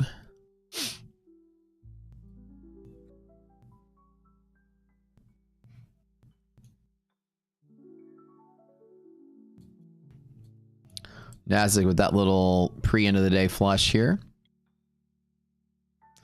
The question I have is, would I want to take an opportunity on a long here? Somewhere in here.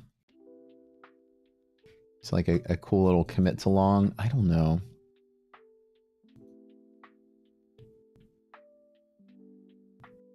No.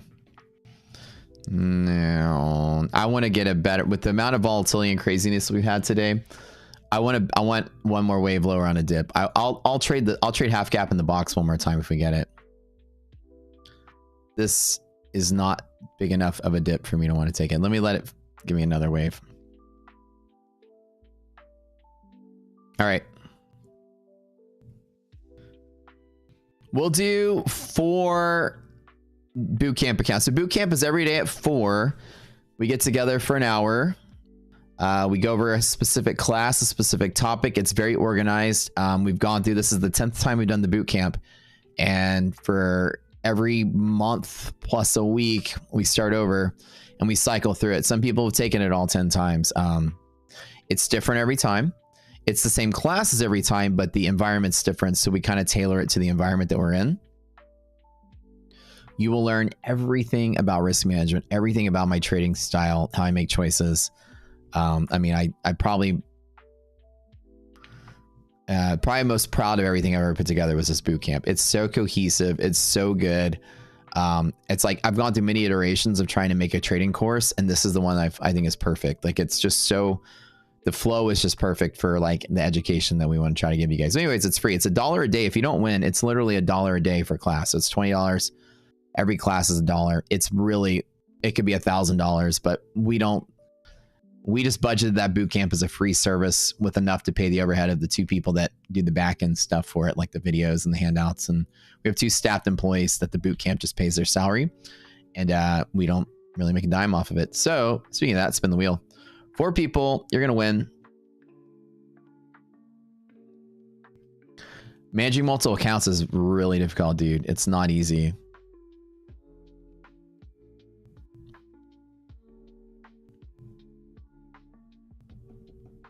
Victor, you've already won.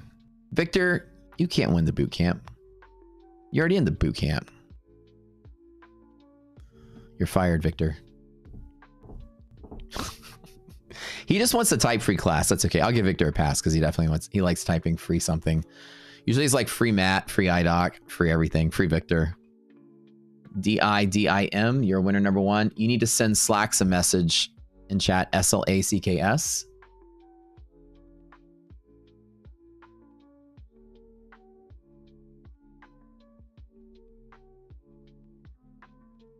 You just want to win. I know you want to win. And if you guys have taken the boot camp, don't be a stranger to leaving a review. Go to your My Purchases and then go to the thing and leave a review about it. You know, your experiences. I always tell people, if you had a good experience or any experience at all, good, bad, whatever, always leave a review. You know, reviews are really good to have. We have about 100-something reviews on the site. It really helps us out. If you got something out of it, it's really nice to see that you got something out of it.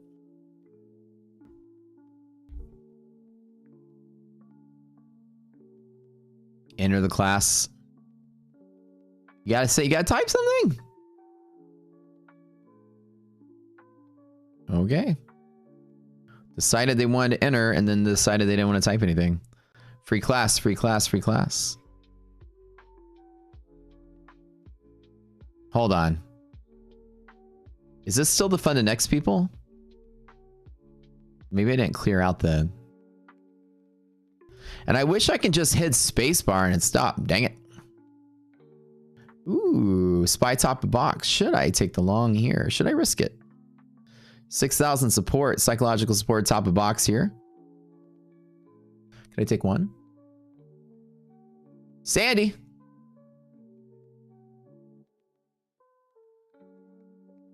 Top of box support, S&P 6,000. I'll put one contract on it. I'm curious if I didn't reset the names from the Fund to Next.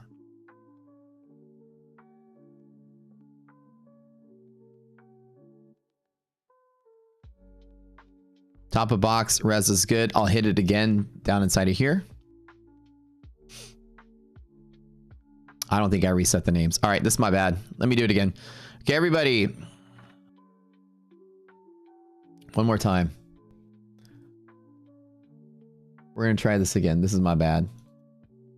See, now I know who here just wants the free shit and who here's here to learn. Now I know the difference. Okay. I wish I can just skip. Okay, let me start over. Yeah, my bad, my bad. Okay, I'm an idiot. Everyone do it again. Free class. Only if you're not a member. Free class. One more time. One more time. Free shit. My bad, my bad, my bad.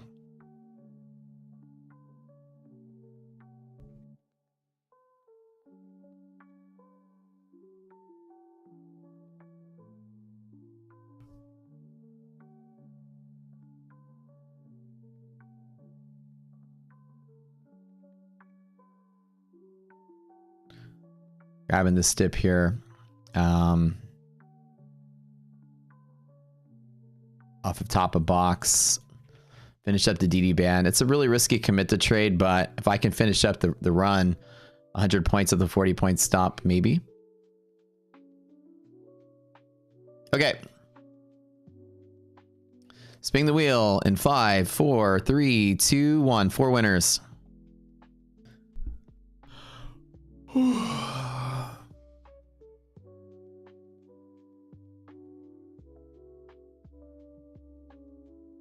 Kim. Oh, congrats, Kim.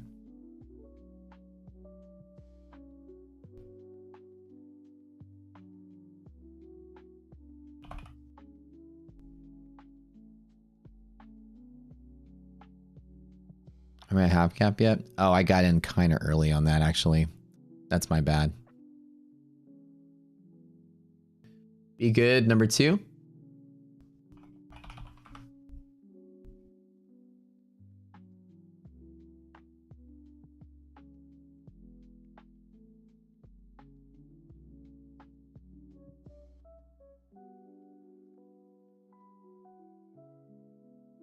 Type something in chat, bud. Good job, good job. One more. 2 more.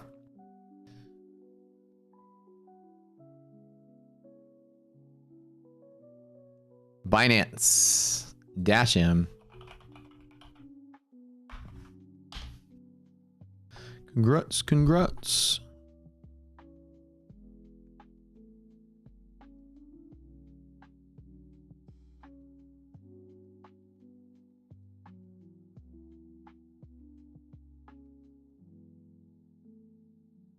I wanted to grab the top of the box on there. Insane football. The best kind of football.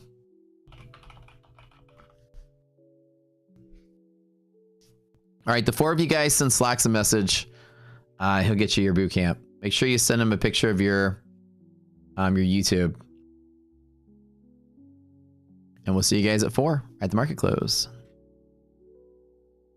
Should I take one more? I'm going to take a little bit more risk here. Half cap. Res is good. Half cap support. If it flushes one more time, I'll be crawling again. But this is what I want to see inside of here. This is good support area. Res greater than 0.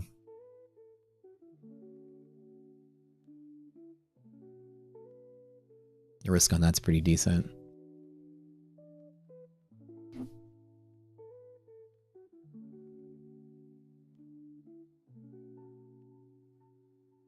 I don't know if we get a run up to DD band, but the R&R is pretty decent on it.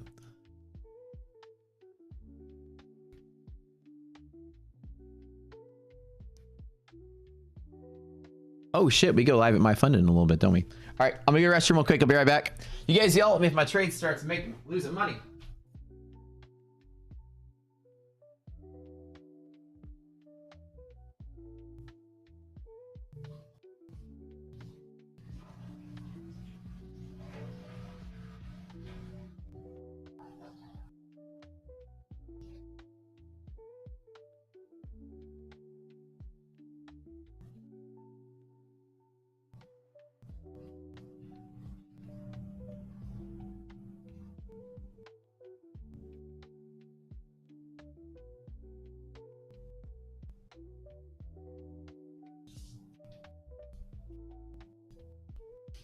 All right.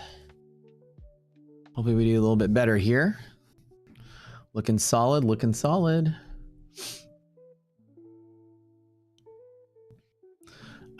Res greater than 0, exhaustion candle, declining volume, advancing candles, res greater than 0, top of box, bounce up to DD, pretty decent. S&P. How are you supposed to yell at him? Well, that's the joke, right? You're just supposed to yell. You're supposed to yell at your computer. Duh.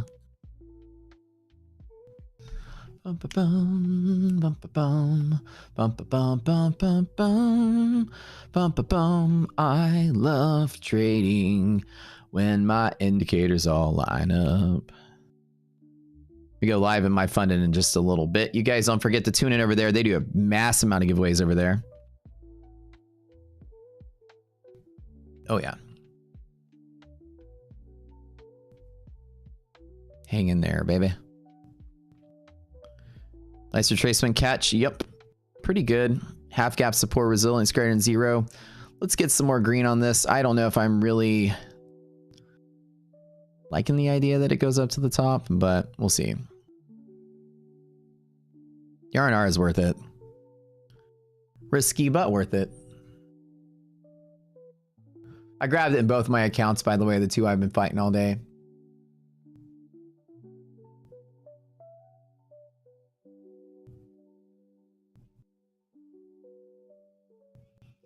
Don't break my heart today, market.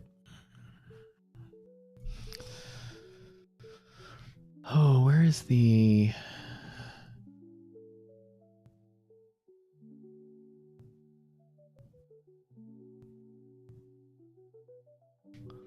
Let me go get the. Oh, I need to get the.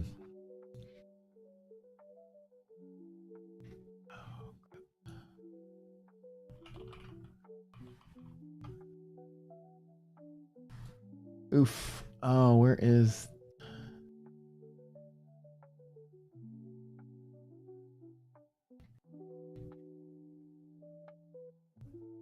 The heck? Where's the link?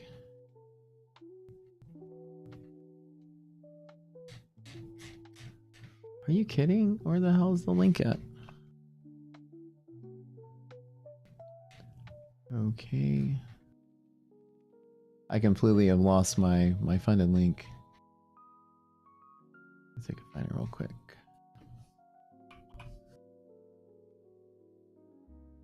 Oh, there it is. Okay.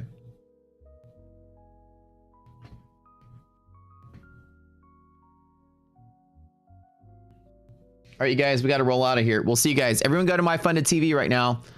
We're live every single day on My Funded TV. I'll be there for about an hour. So everyone go there now. Go there, start typing rockets in chat. Let them know that we're here. Let them know the best trading community on the planet is here. Everyone go there now. We're going there now. There's the link in chat. See you at My Funded TV for Lunch Money with Matt. And I'll see you guys in just a little bit. Adios. Go let them know we're here. Go smash the like button there. Market spinning in chaotic haze. Rocket scooter blast through the maze. Volume prediction shows the way. Leave the doubt and the fray. Liquidity map paints the scene.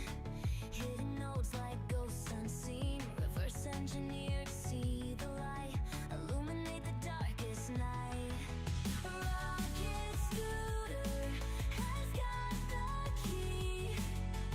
Pull back curtains, let me see. Where institutions Symbol, exactly, right?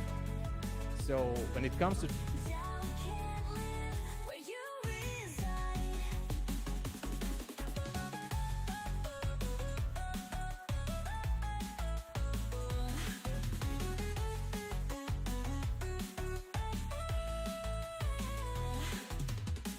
Trends we ride with heads held high.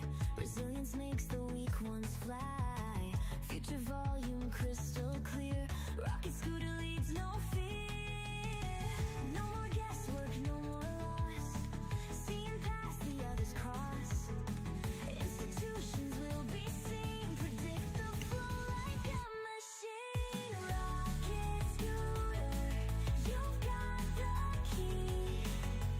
Pull back curtains, let me see. Where institutions hide. Doubt can't live where you reside.